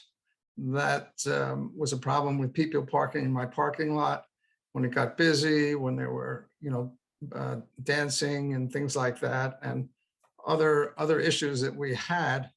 So I have a bit of a concern about how that would actually be. Yes, if it's going to be a bunch of people going up for lunch, that's one thing. If there's going to be a party up there and it's loud and it's outdoors, not indoors, although I'm sure people could do things once in a while in their parking lot on an off day, but just as well. But I was and when you said it's not going to be rented out, but I could just foresee that, maybe this would become sort of an entertainment venue as well. So that's a concern of mine. I just was curious how the board or how the owners would be addressing something like that happening. I don't know that it would be an issue. I just, you have to raise these concerns just to make sure. Secondly, I was concerned when you talk about the setback, I'm looking at the pictures that you showed, and it doesn't show the setback on your artist renderings coming all the way to the street on Johnson Avenue. So when you're talking about the setback, will there still be a sidewalk there continuing in front of the building? Yes. That, there's a sidewalk that goes in front of the bank and then it continues across. So Yeah. what I have liked about the neighborhood, in spite of the fact we have a lot of buildings, and they just, when we redid the building that used to be Bob's Cleaners and became the efficiency store there. They did a nice job, and we do say the whole neighborhood has a nice setback with lawns and bushes and things like that. So it makes it not look like a real city-ish, but it makes these office buildings look nice that there's all landscaping. Will there be some type of landscaping on Johnson Avenue there in front of the cars parking, rather than just even across the street? There's some minimal landscaping across the street where there's the strip mall across the street that used to be Huffman Codes. So to you, Victor, what type of landscaping will there be there? So right now, there's a 5-foot landscaping buffer along the street. It's pretty much planted all across, except for where the cars have to drive in and out and where people need to walk in and out. And Obviously that. and it's 5 feet is what we proposed. And I see there might be some landscaping even going down the street, the sidewalk perhaps. That is correct. We've created a sidewalk that comes into the property, and it would be landscaped on either side as well. Yeah, that's nice. That goes with and that of course is good for the owners as well. Yes. Good. I see the fifth, now the actual office space, what is the actual space square footage, might I ask?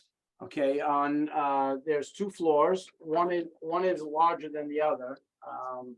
Just get in front of me here. Is that because the second floor has that cutback, or? That is correct. The second floor Yes. has an outdoor terrace that cuts Right. into the space. So that's about 7,700 square feet of usable space. And the 3rd floor, which is the full, The third floor, or the second floor of offices, I just said, was 7,700 square feet. The second floor, the full floor is about 8,300 square feet of usable space. So you're looking at about 16? Okay, so you, because I thought it was, you said 15,000, which made it something like about 3.8 spaces per 1,000. But if you're saying it's a little bit more office space, so that would bring it to around 4 per 1,000. Am I correct on that calculation? Yeah, the numbers I'm giving you are usable. When we calculate parking, we take it to the outside walls, so it's gross area. So usable is actually a little bit less. Okay, good. I mean, I will say that this looks a lot nicer than the empty lot we've been looking at for a couple of years there. But I do have a concern about between what might go on the roof and the amount of available parking. I know you worked hard to make it a larger parking footprint, but I'm also concerned about what on-street parking might occur that hasn't been occurring now. I will say that this street gets used a lot by trucks and other vehicles and buses and things like that as parking, including my building, in front of my building, as well as across the street by the bank and by the lot that this will be taking up as well, and the building. Also, I see on the rendering you show, it looks like it comes right up to Grand Avenue. I guess you just took our architectural license, I might say, and there's really a building in there between Grand Avenue and the side there. Oh, yeah. Yeah. Yeah, okay, I just want to make sure that that was a misrepresentation of what's geographically going on here in the neighborhood. Okay, so the Skytop Terrace, so in reference to the idea of, you know, the first 30, 40 people, that might have just been your estimate. That sounds like a lot of people on the roof for, you know, I'm sure that's not what it'll be. Trying to every give you day. the worst case scenario here, you know? Okay. Again, I'm only talking about, it's not necessarily the number of people, it's the usage, you know, because I'm just sensitive to the fact that we had a lot of party goers that would park in our lots. They'd be there at night after hours. We'd come back in the morning, and I can't tell you what was in the parking lot in the morning when I got there to my office afterwards. So this is for those of you who are not familiar with it. I know some of you may have been around town enough to do that, but I've been here a long time, and you know, we did have we had to pull the police there a lot to come and make sure that there weren't problems with that, and they had to come and constantly monitor my parking lot and other parking lots in the area. So I'm sure it's going to be not something like that, but just that I'm sensitive to that, I might say. What else was there? Excuse me, am I asking too many questions? No, No. keep going. Okay. So you said, would this be possibly, this rooftop be in the variance put out that it's just for the usage of the, is this just for the owners on the floor? Is it for both levels of the building? I can leave some of that up to the owners to discuss. I mean, I'm not making a comment, I'm just informational. It's going to be approved as an accessory use. It's not going to be approved as an assembly use, something that could be, you know, a third party using it. It's going to be accessory to the residential, I'm sorry, to the business use. And that's what will be stipulated in their C of O. Yeah, okay, good. I was just foresee some in the, you know, renting out to a third party that has rooftop parties, a la Manhattan has some, you know, things like that. And those could be, okay, so that's good. That answers that question. Okay. Let's see, signage, 5-foot set. So that 5-foot setback is on the front as well. It's a 5-foot planted area on the front, on the street. Yeah, the setback is actually much more than that. The building is set quite far. Well, the building is quite far back. Yes, I see. It's a la the strip mall across the street, which has all the parking in front and a large setback. That is correct. But the parking setback will be how many feet from the street? 5 feet. Oh, that's tight. And that includes a sidewalk? That's So, And okay, planting? well, when I say street, I mean the street property line of the property that we will have. So we will have a 5 foot from the parking space, a 5 foot planting buffer, and then Right. approximately, I think it's a 15 foot sidewalk in front of the building. Okay, okay. Will it be possible is that appropriate for me as a member of the public to see a more, I don't think it shows that well in the, I'll leave some of that to the site engineer. He can test it. Okay. Yep. okay. Let's see what else I put here. 5 foot setback, the sign is that.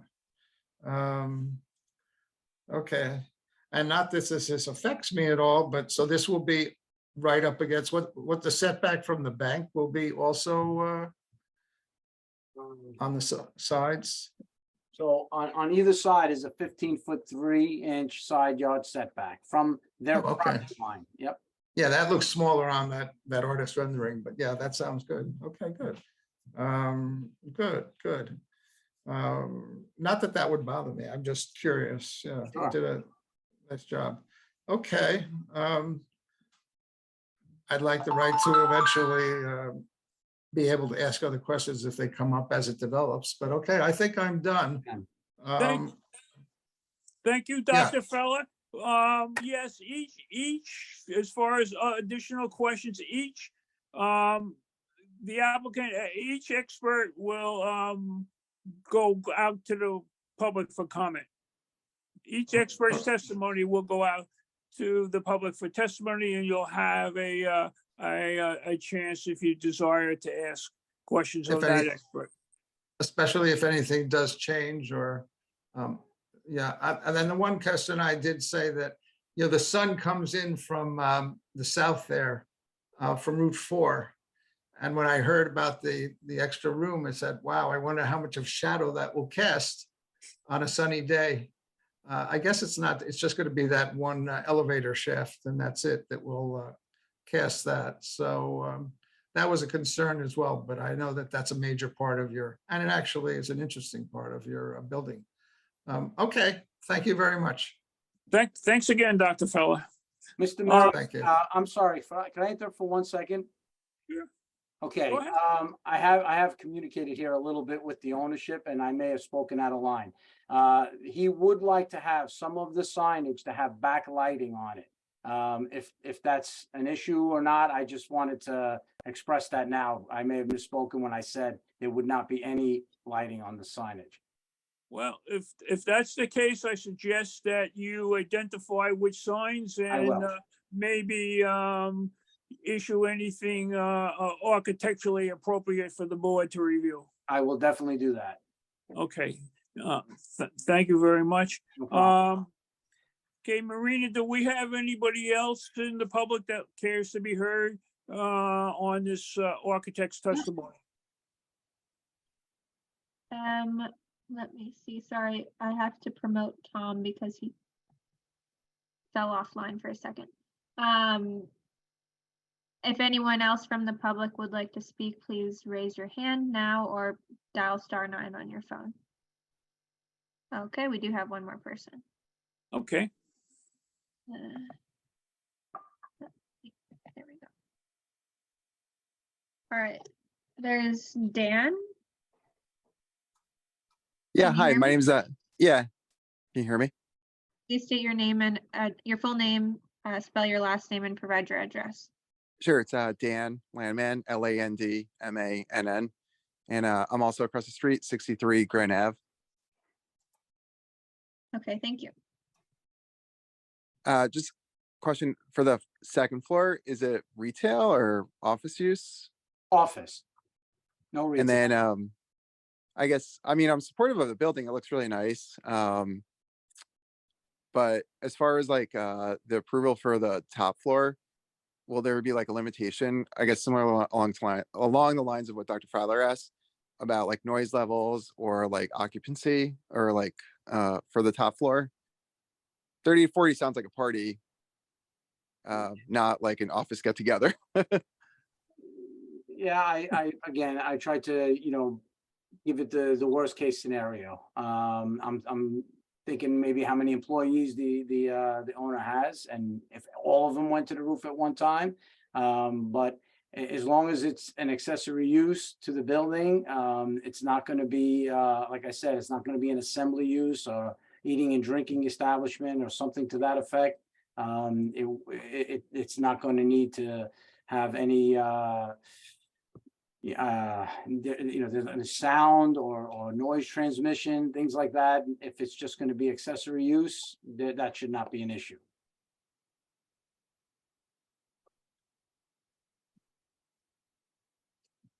No, I was asking the board if there was like gonna be a limitation for sound or number of people up there. Well, at the moment, we haven't heard testimony from the applicant, owner and operator. So I don't think the board has considered that yet because we don't know exactly what's going to be happening on the roof. Okay. But that's a question that I'm sure that you can either raise at that point or the board will raise that question again. Okay, I defer to the board. Thank you. I appreciate it. Thank you. Thank you, Dan.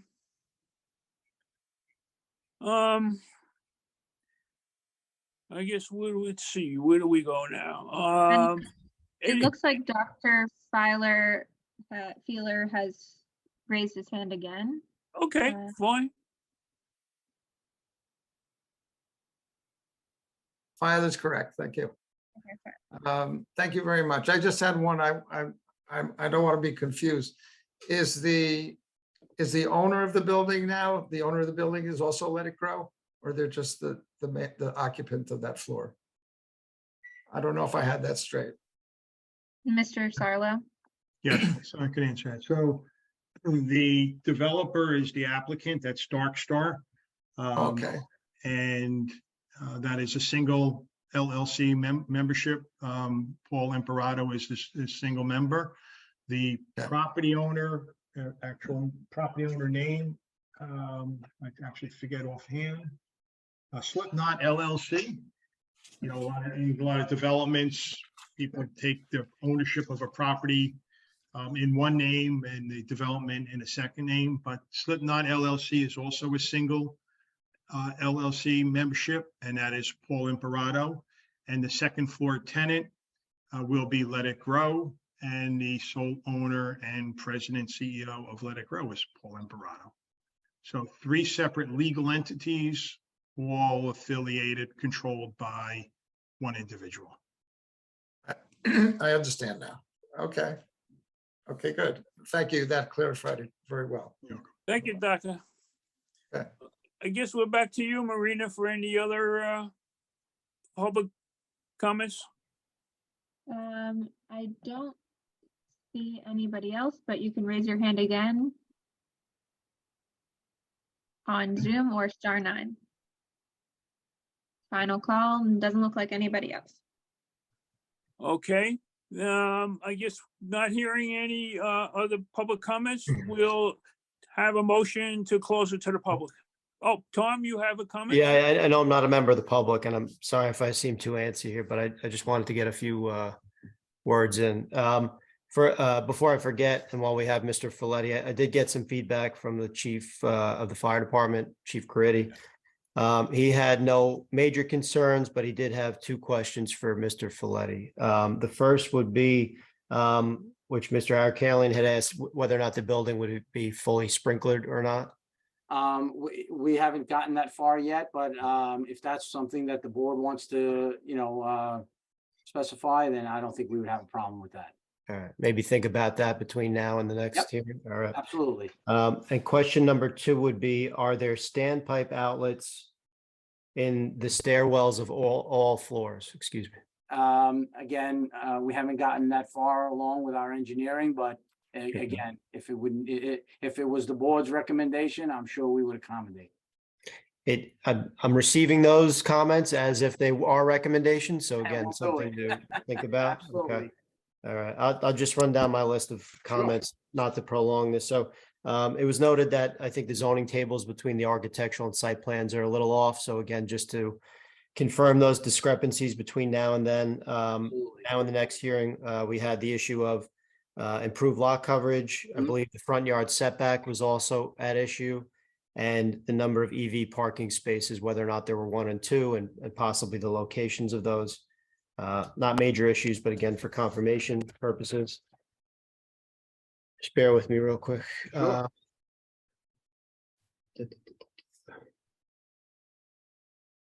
I guess we'll cover the rooftop at a certain point. And one of my questions was going to pertain to the type of lighting on the roof. So maybe you can come back with that information. Yep. Bear with me. I think I have one more. Just let me find it. Oh, my question pertaining to the rooftop, right? So you have this, we'll call it the 4th story penthouse.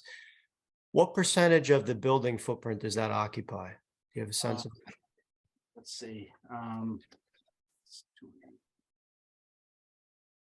It's about 3%. Okay. All right. And I'm just running through my memo here. You did a good job answering most of my questions. So that's all I have for now. Thank you very much. Okay, no problem. Okay, again, we gotta close the meeting to the public, so I need a motion. So moved. Thank you, Eileen. Second. Thank you, Mr. Gibbons. All in favor? Aye. Aye. All opposed? Thank you.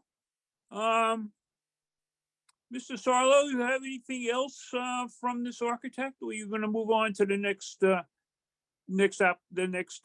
professional? No, we're ready to move on if there's no other questions for Mr. Folletti. Okay, not at this point, it doesn't appear. Okay, you wanna move on to the engineer, is that it? We're going to actually move on to Mr. Paul Imperato. I Okay. think that's a natural segue because we talked about with the architect, the buildings. He kind of answered some of the questions related to the rooftop. I know that both board members and the public have a lot of questions related to how the rooftop's going to be used. So we think it's appropriate that Mr. Imperato answer those questions. Okay. So, Mr. Imperato. Yes. Okay, so can you stand up and raise your hand to be sworn in? Do you swear or affirm that the testimony that you're about to give will be the truth, the whole truth, and nothing but the truth? I do. All right, and please state your name, spell your last name, and provide your address for the record. Paul Thomas Imperato, capital IMBARRATO, 191 Linwood Avenue, Township of Washington, New Jersey. And Thank you. And what Mr. is your Imperato. title? Did I miss something?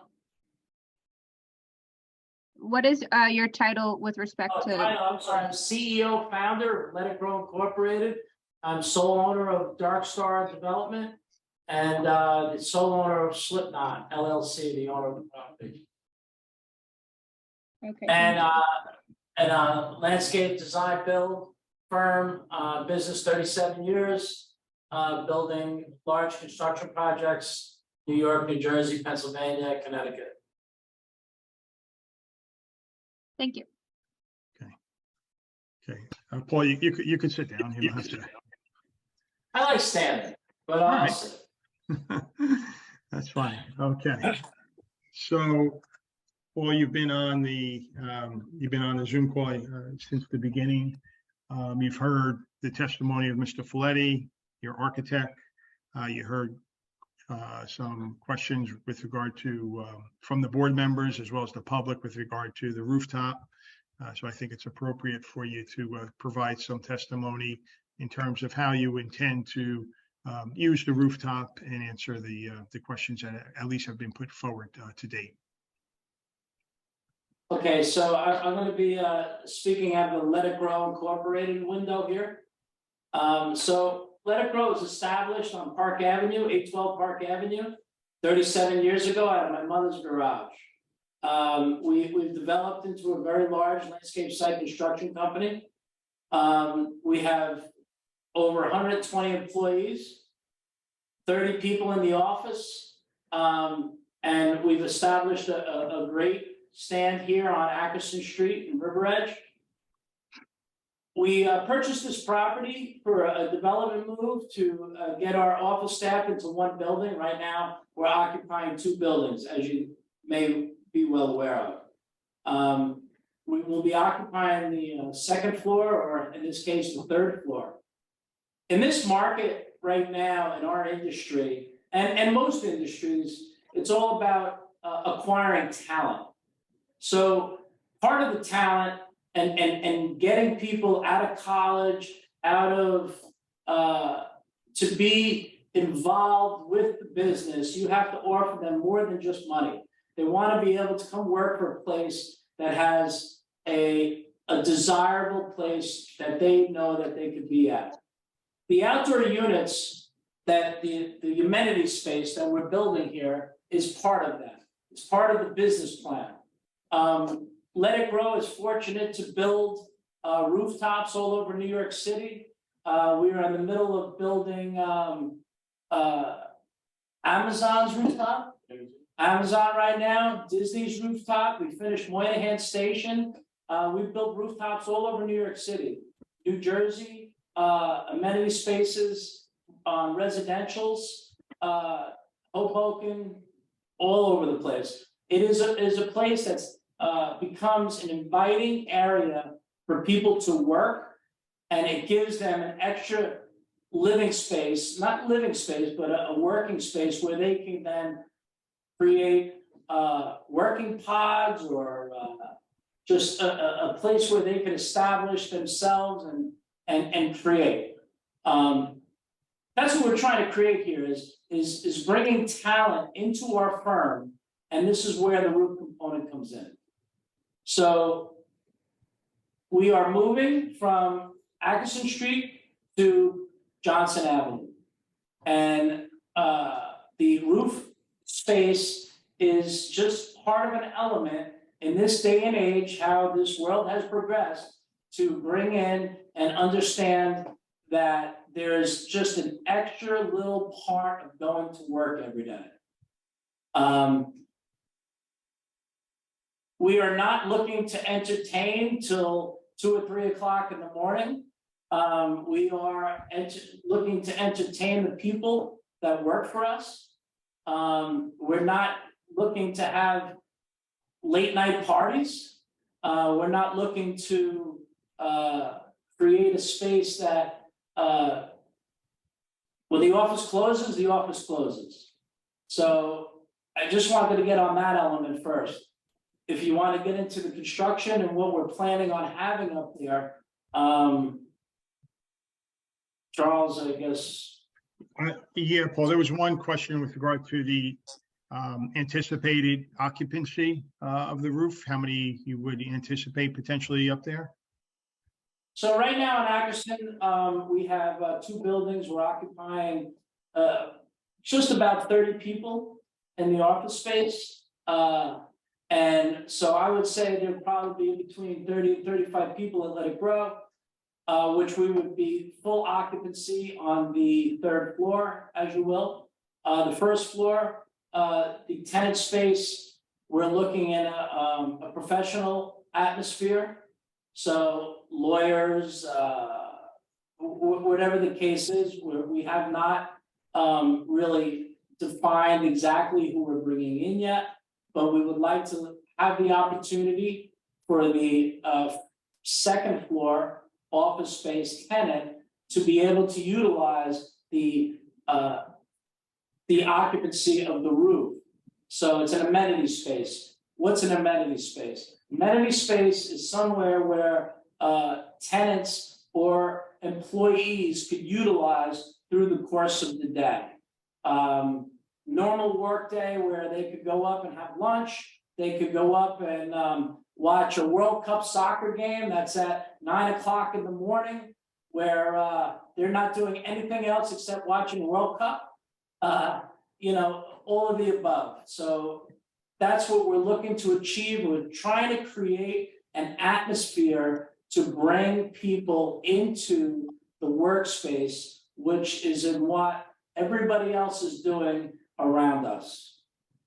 So we're maybe the frontier of the rooftop amenity space in River Edge, as Let It Grow was the Frontier first contractor that built a brick driveway on Monroe Street in 1986.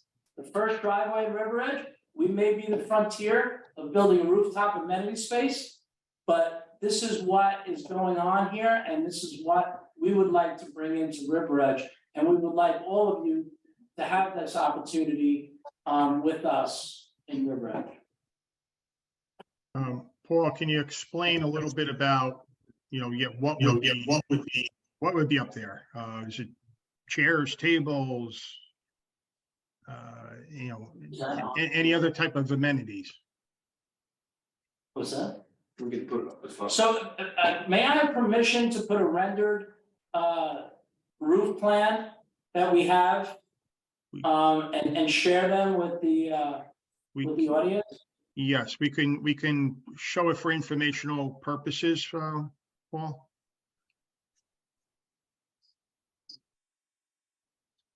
So you want to, okay. We So can this mark, is. Hold on, Paul. Oh, we can mark this as Exhibit A1. Okay. And if you So could this- just explain the document and the date, so I can have it for the record. So this is roof plan option 2. So the landscape architects, which are close to our firm, is NPFP, that we asked to put some conceptuals together. We also offer design services, but at this time, we asked them to put this together.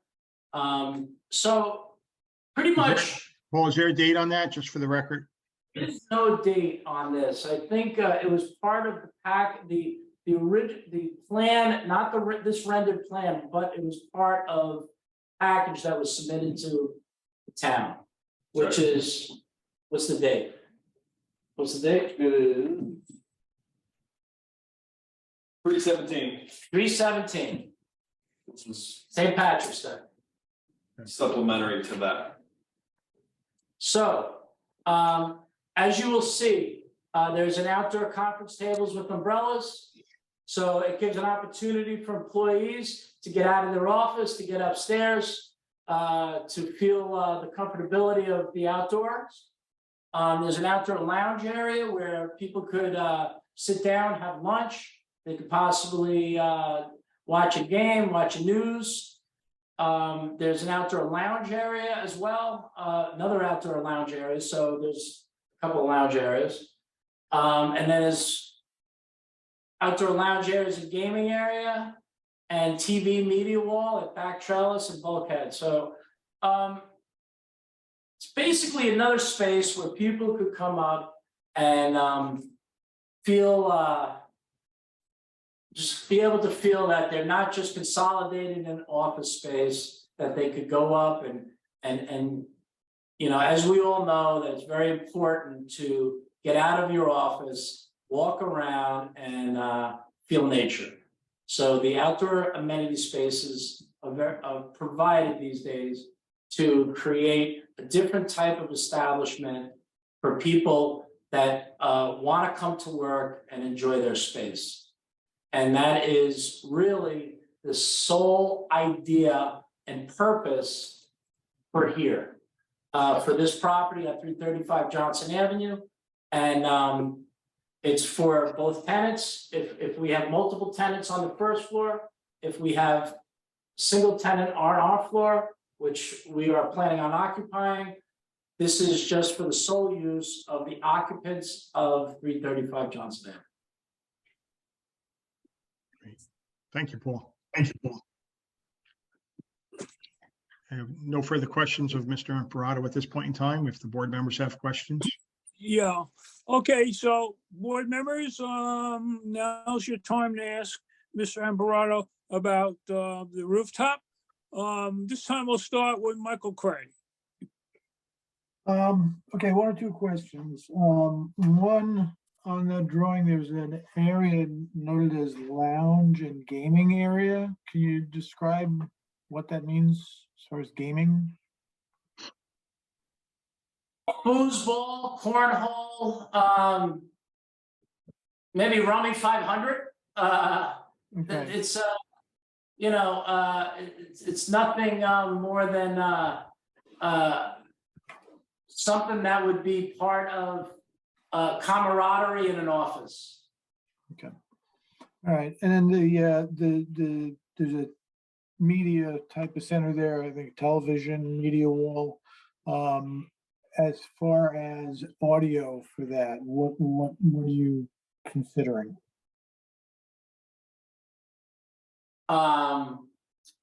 Just enough for people to listen to what's going on the TV. Okay, I mean, kind of localized to that area. You're not looking at setting up speakers and sound systems around the rooftop. So, we're a very music orientated company, as you may know. We've done a lot of music in the town of River Edge for many years. And as much as I love music, and we have music piped into all our buildings, music is a very, very important part of life. It's a very, very important part of your everyday. So we're not looking to increase the volume that people are across the street on Route 4 listening to. We're more into consolidating the sound that is within our space. So hopefully I answered your question, but I'm 58 years old now. My 20-year-old's age is past. We don't crank up the musical too much these days. Okay. Any plans on putting things like cafe heaters around in the cooler weather, or? That's a great question. Thank you. I would say there is probably a chance that we would have some heaters up there for fall or early spring, because we would want our people to get out there and enjoy nice days that may be like a day like today where it was 55, 58 degrees. And there was a chill in the air, but it was a beautiful day. So yes, there is. Okay. And unless, I'm not sure I heard like a number or at least an estimate of what you think the maximum and what you think the typical volume of people are going to be up there. I know you have 30 to 35 employees in your space. I'm going to assume 30 to 35 people in the space below you, given that they're equivalent spaces. So, your building occupancy is going to be 70 people plus or minus. What do you anticipate, again, kind of on a typical day and maybe a maximum estimate of how many people are going to be up on that roof? I'm going to stick with the average of about 30 to 35 people. I think between both floors and any possible guests that we may have, I don't see it increasing anything more than that. Okay. And then one other thing you talked about, once the building shut down, obviously the roof is shut down too. What are the hours of operation there? And I'm guessing that means that, generally your employees are not going to have the ability, whether with, access control credentials or something, to come in after hours or come in on the weekends, et cetera, or, is there going to be the possibility that people might, have access to the building even though the office is closed and use that space? So we're a pretty professional firm. I think generally when people want to get home, they get home. So it's 25 after 10 and we're sitting in our conference room right now at Atkinson Street. Planning on going outside and hooting and hollering. I would say if there is an event that we have in our firm, most people go home by 8:30, 9 o'clock at the latest. So, I would say in a long stay, 10 o'clock is a safe time. But once again, there was discussions about after hour parties and stuff like that. And that's not our intent at all. We're a professional company. We are looking to enhance people's lifestyle in their workspace. I'm good, thank you.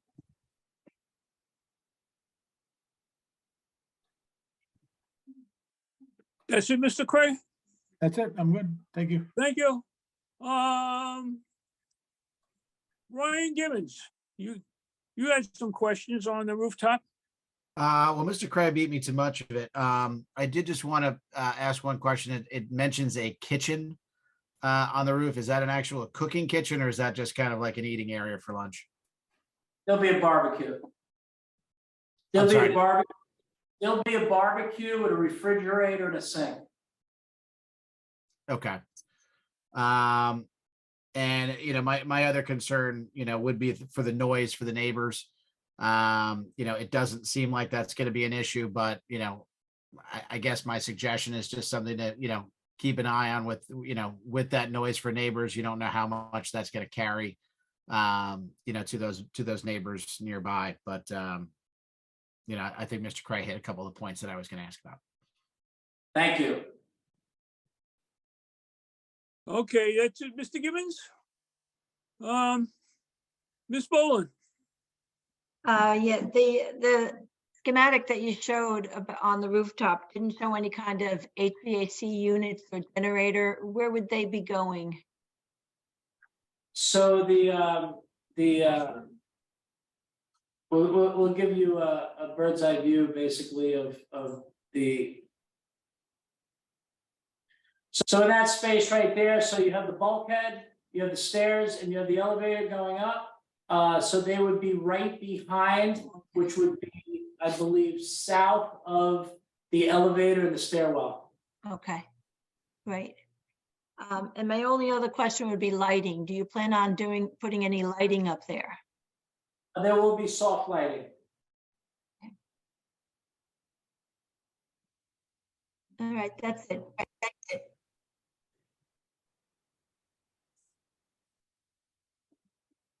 that's it, Ms. Yes, Boland? that's it. That's it for Okay, me. very good. Colin Bosi, do you have any comments for, or questions for Mr. Embarado? Thanks. You have none? No. Thank you. All right. Mr. Pfeffer, any comments for Mr. Embarado? Any questions, rather? No, a lot of them have been answered already, so thank you. Okay, thank you. All right, Mr. Esposito. Mr. Esposito didn't come back after. Not on the- this one, okay. Okay, this time you're last, Mr. Arakalian. Jim? Yep, thank you, Chairman.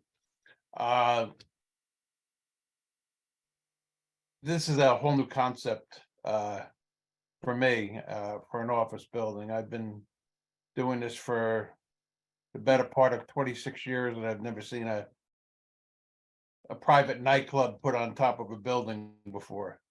One of the concerns I have, and I don't even know how the borough would react to it, or if it would even be legal, is installing a bar into a commercial property. I'll ask Marina what her thoughts are on that.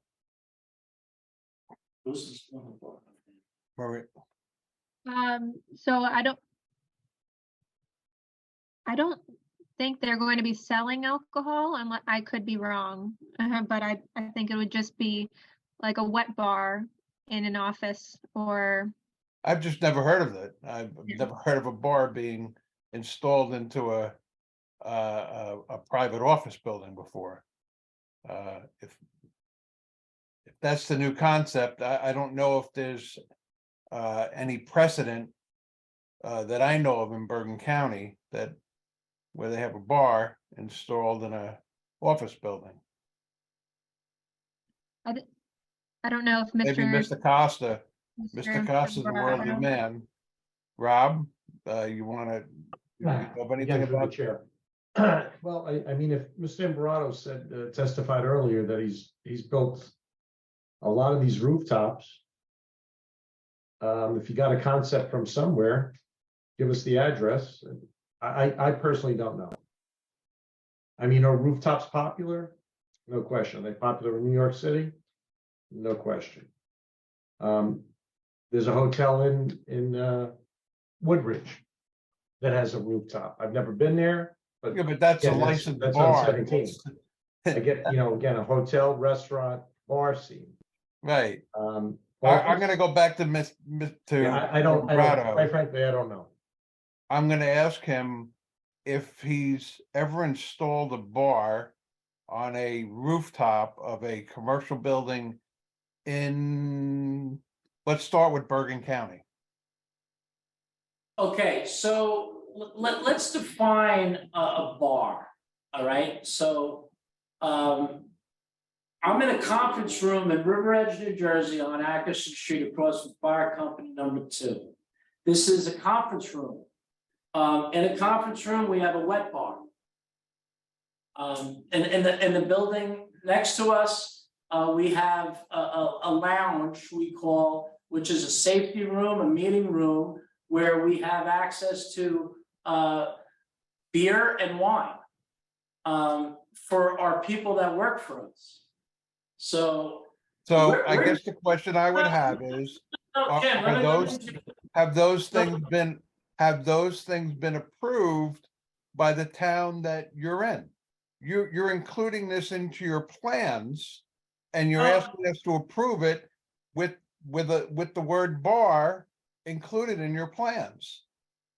This is not something. It's not having a bottle of scotch in your drawer. Nowhere we have an outdoor kitchen with bar and trellis. So you're right. The word bar is there, but the bar could be also just a wet bar where you have certain refreshments. We're not in the business. We're not outsourcing any type of alcohol elements to bringing people in. It's just a mere refreshment area for employees. That's it. Okay, this is in business, as you will. You have this. You offer water. You offer soda. If someone would like after dinner, after a day of work, but we're not looking to have massive parties. We're not looking to bring people in outside the street. It's not our business model. Our business model is about business. And we're trying to keep up with the times. I just, because of this kind of, I'm not sure where. Mr. Umbrato, please don't interrupt me when I'm trying to ask my question. What I'm saying is I've never seen a concept like this. I don't believe anybody on this board has. And with the word bar included on the plans, it could be construed that we're approving a bar upstairs. And if we were to do that, you would need a liquor license. You would have to go through that process. I don't know if we can approve a recreation area with the word bar on it. That's what I'm trying to say. So if I may, and again, it may be semantics, this is Charles Sarlo. It may be semantics in terms of the usage of the word, but if this was a residential application and the architect took the opportunity to not only show the floor plans, but also, in the bathroom, the sink and the toilet, and in the rec room, closet space, and a bar. It would be labeled a bar. But this is not a residential area where it's going to be strictly people within a residence. This is a commercial building. Correct. It's completely commercial office building. Your explanation there does not bode with me. Okay. You're talking about a commercial area with a commercial space with the word bar in it. So, Mr. Chairman, point of order. yeah, Bruce. Yeah, I'm not sure we're going to resolve this question tonight, because I don't think we know in this group tonight whether what the legalities are. I mean, I can say that I've been in offices, commercial spaces such as offices where there is a bar present. Does that mean that, but that's not in River Edge. So does that mean in River Edge, it's legal to have some kind of wet bar on the roof? I don't know the answer to that, but so my suggestion is two suggestions, I guess. Number one, between now and the next meeting, we look into that question. And number two, between now and the next meeting, perhaps Mr. Sarlo and his team can come back to us also with maybe a more specific description of what they plan to have up there. So that way we'll have more facts from the applicant, and we'll also have more knowledge in terms of what the law says, what the regulation says. And then we could match it up. Either it matches up and it's fine, or it doesn't quite match and something will have to change. That's my suggestion. Yeah, so Mr. Pfeffer, I couldn't agree with you more.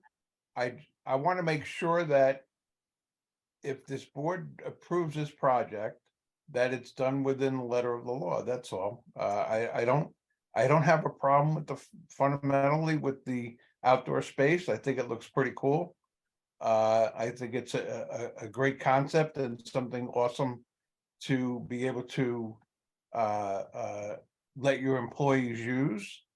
But again, the word that kind of stood out to me, again, the legality of it, of allowing that in a commercial building, it's something that, I mean, even Mr. Costa hasn't heard of it, and certainly he visits a lot of commercial buildings. And bars. Okay, anything else, Jim? Mr. Chairman, that's all I have. Okay, thank you. Ms. Stinley, is maybe you can look into these issues? I think the one thing I've heard the discussion. I think the one thing that I'm concerned about is it's not necessarily a private use. It is now open to the tenants below. And I think that could be a stumbling block. I'd like to see you look into that and come back at the next meeting if possible. Yeah, I will look into that and discuss with Mr. Sarlo as well. I know that this is not covered in the River Edge ordinance, but there is a provision in the ordinance that if things are not referenced explicitly permitted, then they're prohibited. So we would have to review that. I can understand the private little wet bar, but in this particular application, it seems that you have a tenancy below that their lease or whoever the tenant is going to permit the use of the rooftop with this so-called bar. And I think that might be a stumbling block or need clarification. Okay, thank you. Any other comments for the board, from the board? Okay, I'd like to hear from. Dick, may I just add something, please? I can't hear you. Dick, may I add something? Mr. Mervin, may I add something, please? Sure, go ahead. You're the applicant. Thank you. So in this day and age, as we all are, we're here on a Zoom call, right? So office space is not a commodity anymore. If you look around at 70 grand right across the street, they're at 60% occupied. So amenity spaces, if it's in River Edge, if it's in Hackensack, if it's in wherever it is, amenity spaces is a draw to be able to rent space. Now, I understand the word bar, I get it. And Mr. Arkelian, you're completely correct, right? That word could bring out a lot of craziness, if you will. And as you know, growing up here in River Edge, when you say the word bar, there could be a lot of people coming and hanging out. We're not looking to do that. But the amenity space is a draw for people to rent office space, to utilize space over and above what they have in between their four walls. And this is the future. So we have to make a decision here in River Edge. Are we here for now, or the past, or the future? So this is the future, guys. So this is what we're proposing, an amenity space on a roof where an office space is being built, where we're utilizing tenants, and our tenants are going to be tenants that we approve. Because Let It Grow, as you know, has been part of River Edge for 37 years. We love River Edge. We've done a lot for River Edge, and River Edge has done a lot for us. But we're in the frontier here. This is what we're doing. So I get it. But this is what the future is all about. And we need to be able to occupy a space and give our people that work for us something else.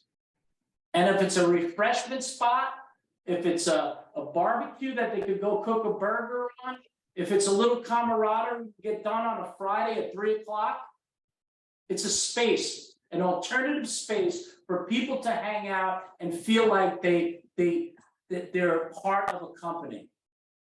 So however you guys want to play it, however it goes, I get it. We're not out there drinking. We're a professional business that has grown leaps and bounds. And we're here in River Edge to create a beautiful space. It's a beautiful building that my team put together. Kudos to my team. They're the best. So you see what I've done in River Edge. We're planning on doing more. However you guys want to play it, I love you guys. I appreciate your time. But this is, this is where we're at. This is business, strictly business. We're not out partying till 10 or 11 o'clock at night. I'm in bed watching Law and Order by 8:30. That's it. So Thank you, Mr. Merman, I've known you for over 30 years. This is where we're at. So we want to build here. Allow us to build here. Allow us to get this amenity space going.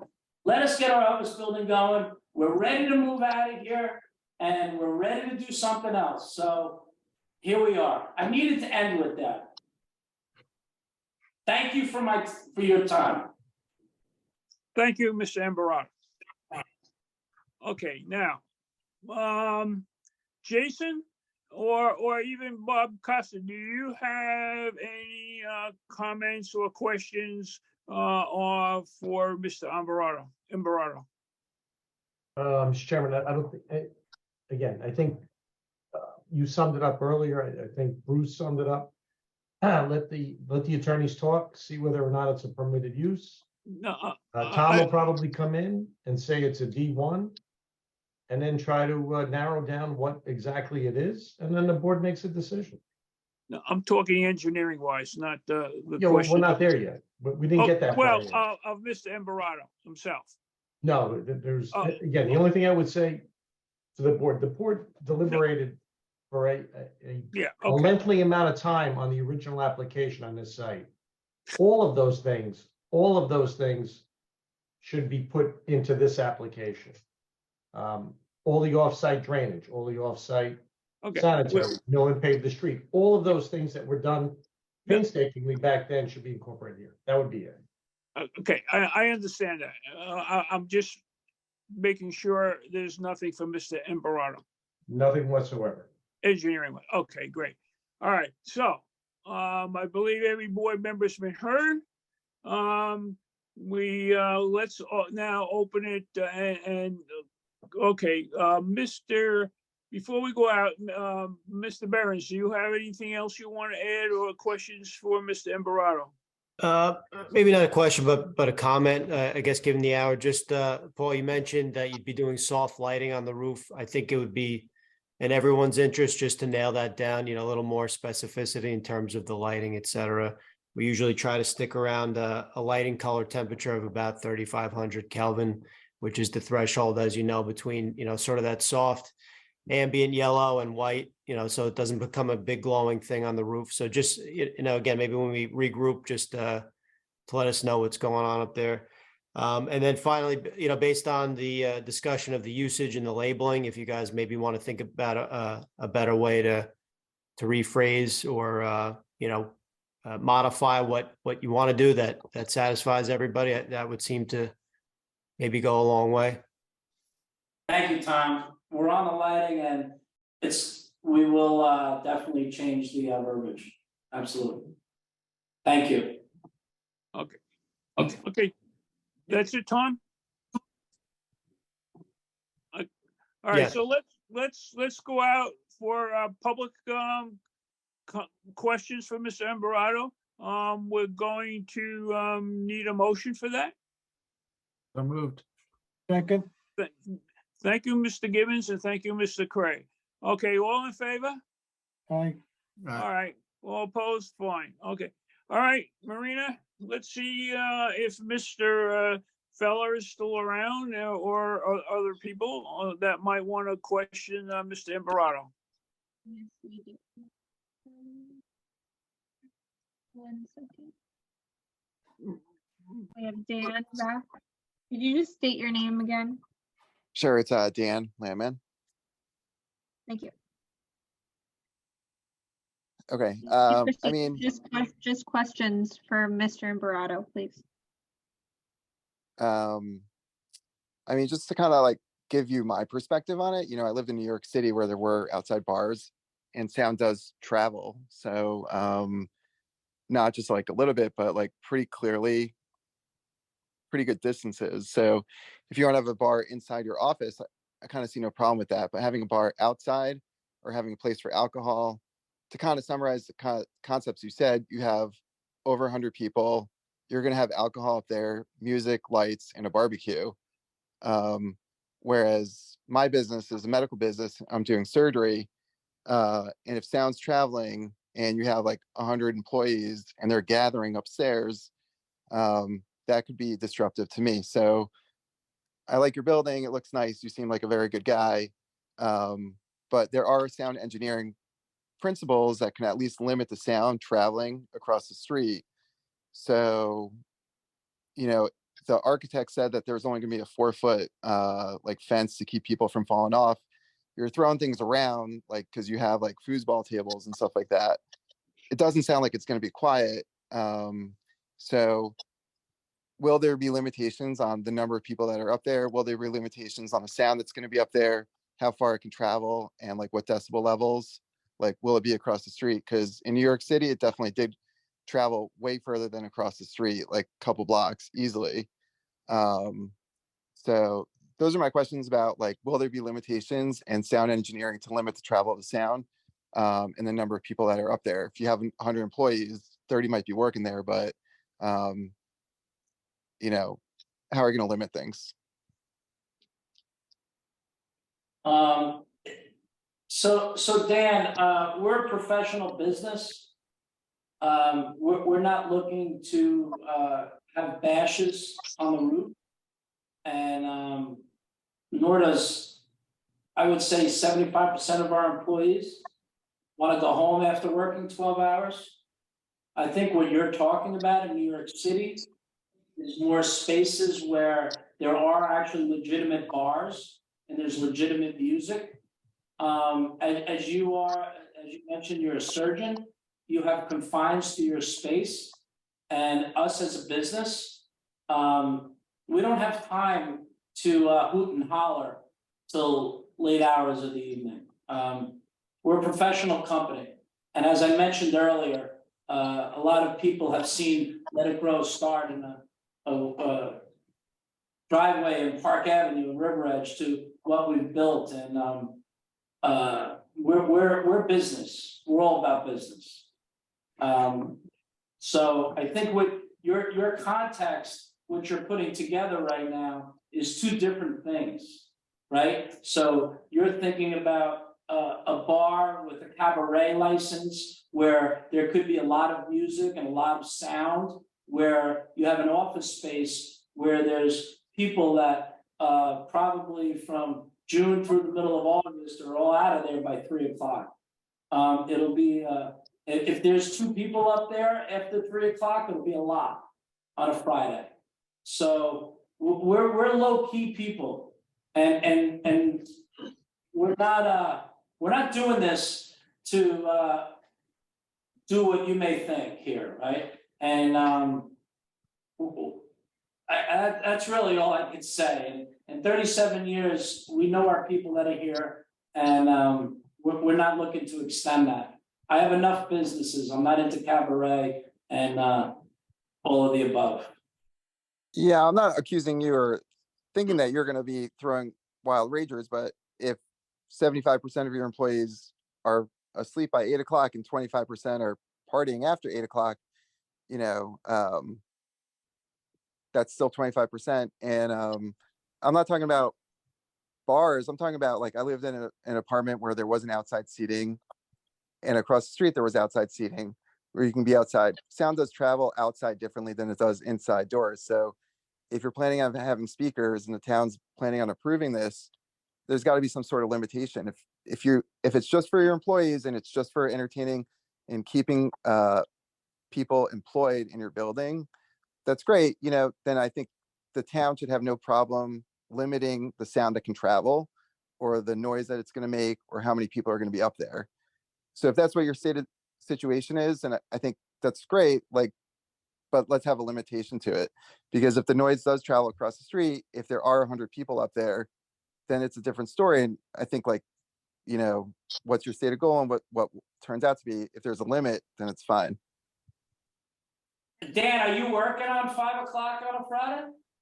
If you have an eye problem, call me at 5 o'clock. I'll see you. I'm not going to see you Monday. So I'll see you on Friday. Well, Thank you, Dan. If I could offer, obviously, the noise and the impact of the roof is an issue. Maybe between now and the next meeting, we could look at the borough's noise ordinance. And, you know, if this moves forward, you know, as a condition of approval, the board or the borough would retain jurisdiction over the rooftop, you know, lighting, noise, et cetera. If it becomes an issue, you're on notice that it'll have to be dealt with. All right, Hopefully thanks. it won't be. Anything else, Dan? Well, You have any other questions? no, I think that's it. Like, I'm just not sure how, I mean, I don't want to be a problem about it, you know, and like, I appreciate Mr. Imperato's, like, from what the very limited I know about him, I feel like he's helped River Edge, and I appreciate what River Edge has done for my business. So it seems like he's a very good business guy. I'm not trying to cause a problem, but I do want to just make sure, like, I'm stating it's been a problem in the past with noise for outside places, and I just don't want it to travel across and interfere with our business, you know. Okay.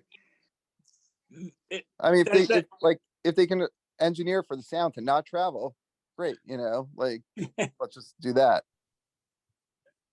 Okay, if there are no other questions of Mr. Imperato by you, I'll move on to any other public questions. All right, we do have another member of the public, Lori. If you Hi. could just state your name and provide your address for the record. Yes, I'm Lori Feiler Pfluger. Last name is spelled Feiler, and then there's a hyphen, and then Pfluger, Fluger. My address is 190 Hillside Avenue in River Edge. Thank you. And any questions for Mr. Imperato? Yes, hi all. I think the building looks very elegant. I really appreciate the architecture of that. And I do, as a partial owner of 1060 Main Street, I am Dr. Feiler's daughter, as I'm sure you probably figured out by my last name. I am also a licensed realtor in New Jersey and New York City, and I've been to many buildings, commercial and residential, probably a lot of the things you have worked on, Mr. Imperato. And I do definitely acknowledge that these outdoor amenity spaces are part of the future of a lot of offices. So I do believe that he is correct in that respect. It would be helpful, I think, for us to learn a bit more about next time things are convened, as some other issues are being restructured and or just information prepared.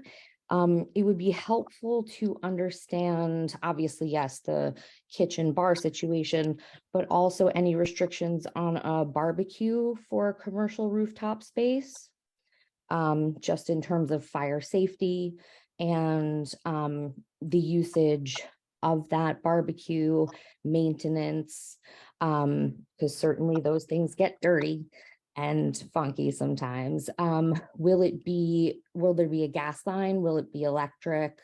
What kind of barbecue will it be? That would be helpful to know. And just in terms of, concerns with the wafting smells of barbecue, as much as I love them myself, will it end up being any issue for neighboring buildings? And how will that be controlled? And then, yes, it would be good to understand how you'll be controlling the volume of the media, the music, the access to the roof. Obviously, Total Wine is across the street, so clearly obtaining alcohol is very simple to do. So how what rules there will be for that roof deck. My main concern, and I think it seems like your company obviously is very professional and you'll be the owner of the building and have a lot of control, which is great. My question will be, how will you be controlling the other tenants' usage? Will that second floor be subdivided? Will there be 2 sets of tenants? And how will you be able to enforce and or regulate their usage of the space? It would be great to understand that. And will they be able to use it,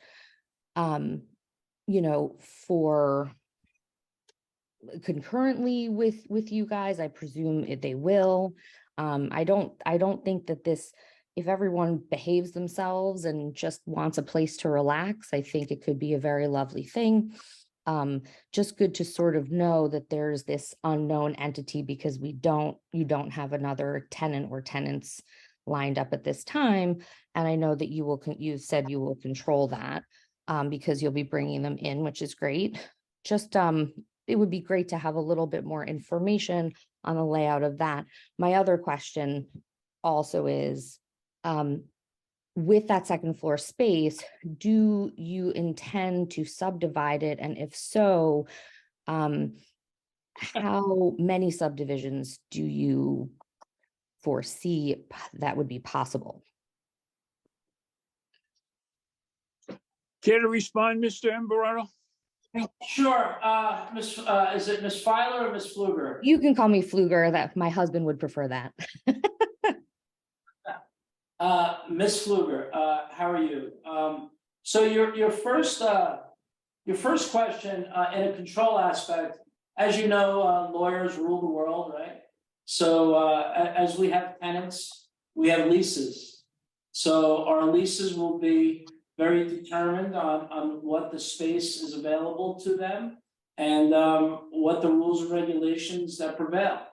So that's pretty much how we're going to control any tenants. Regarding subdividing that second, we're going to call that the second floor. We do have some prospects of pretty much that would, I would say, if I had a crystal ball, there would be 2 tenants. But I cannot guarantee that maybe 3 and maybe 4. But I will tell you that the amenity space will only be open for certain opportunity for tenants that will be able to utilize it. So this is not my first piece of property. This is not my first development.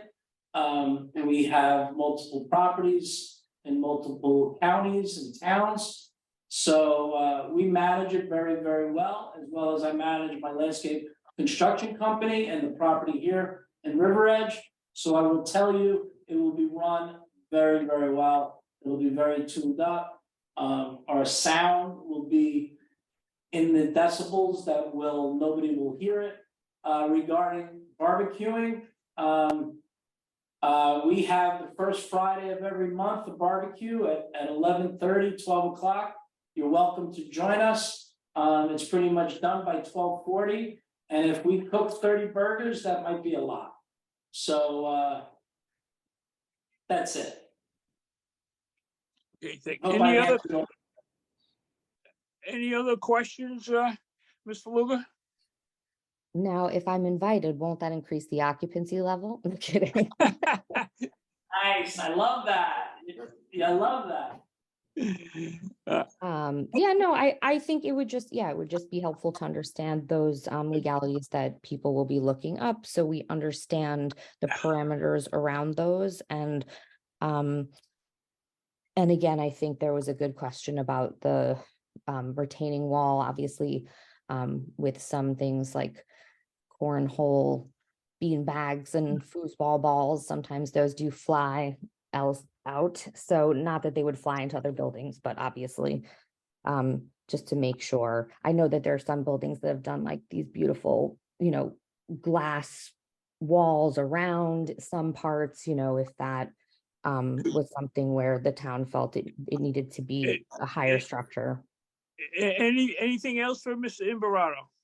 No, that was just a comment on that. But yeah, otherwise, currently I don't have any other questions at this time. Okay, thank you for your comments. Okay. Marina, is there anybody else out there waiting to comment? Nobody else has their hand raised, so I think we're good. Okay, so then we can close the question period to the public. Great. Can I have a motion and a second to close the public comment portion for Mr. Imperato? So moved. Second. Thank you. Thank you, Mr. Gibbons and Eileen. All right. Very good. All in favor?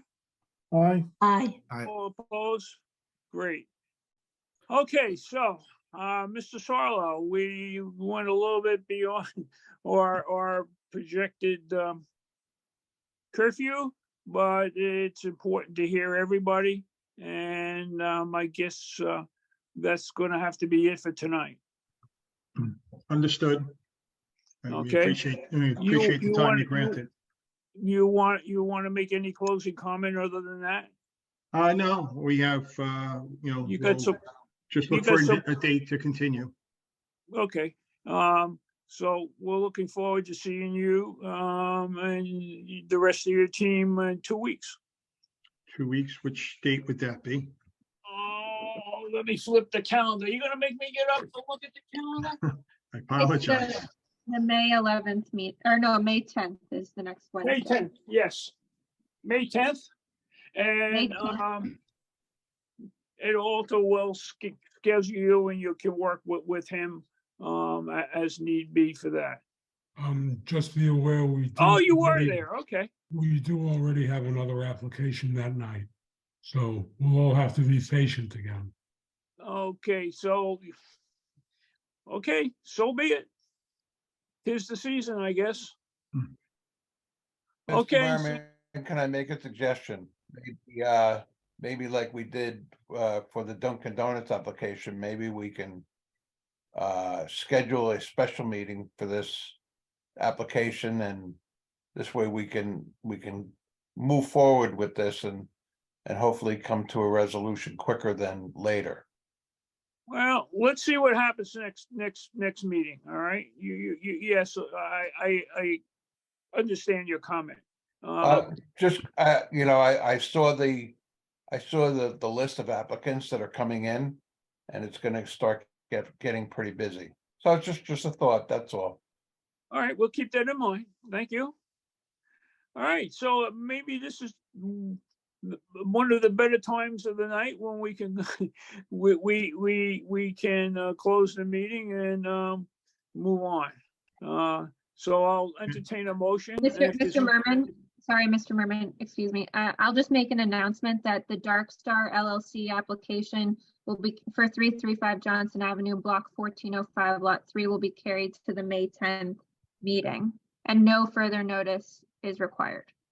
Thank you, Great. Counselor. Great, Thank you. okay, so now if we can get a motion to adjourn, that would be good. So moved.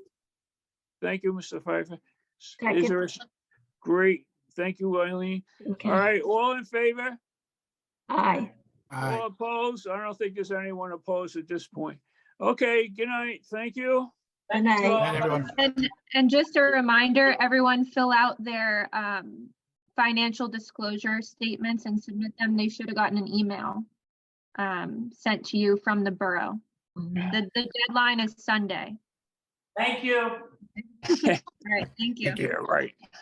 Thank you. Good night. Thank Night. you all.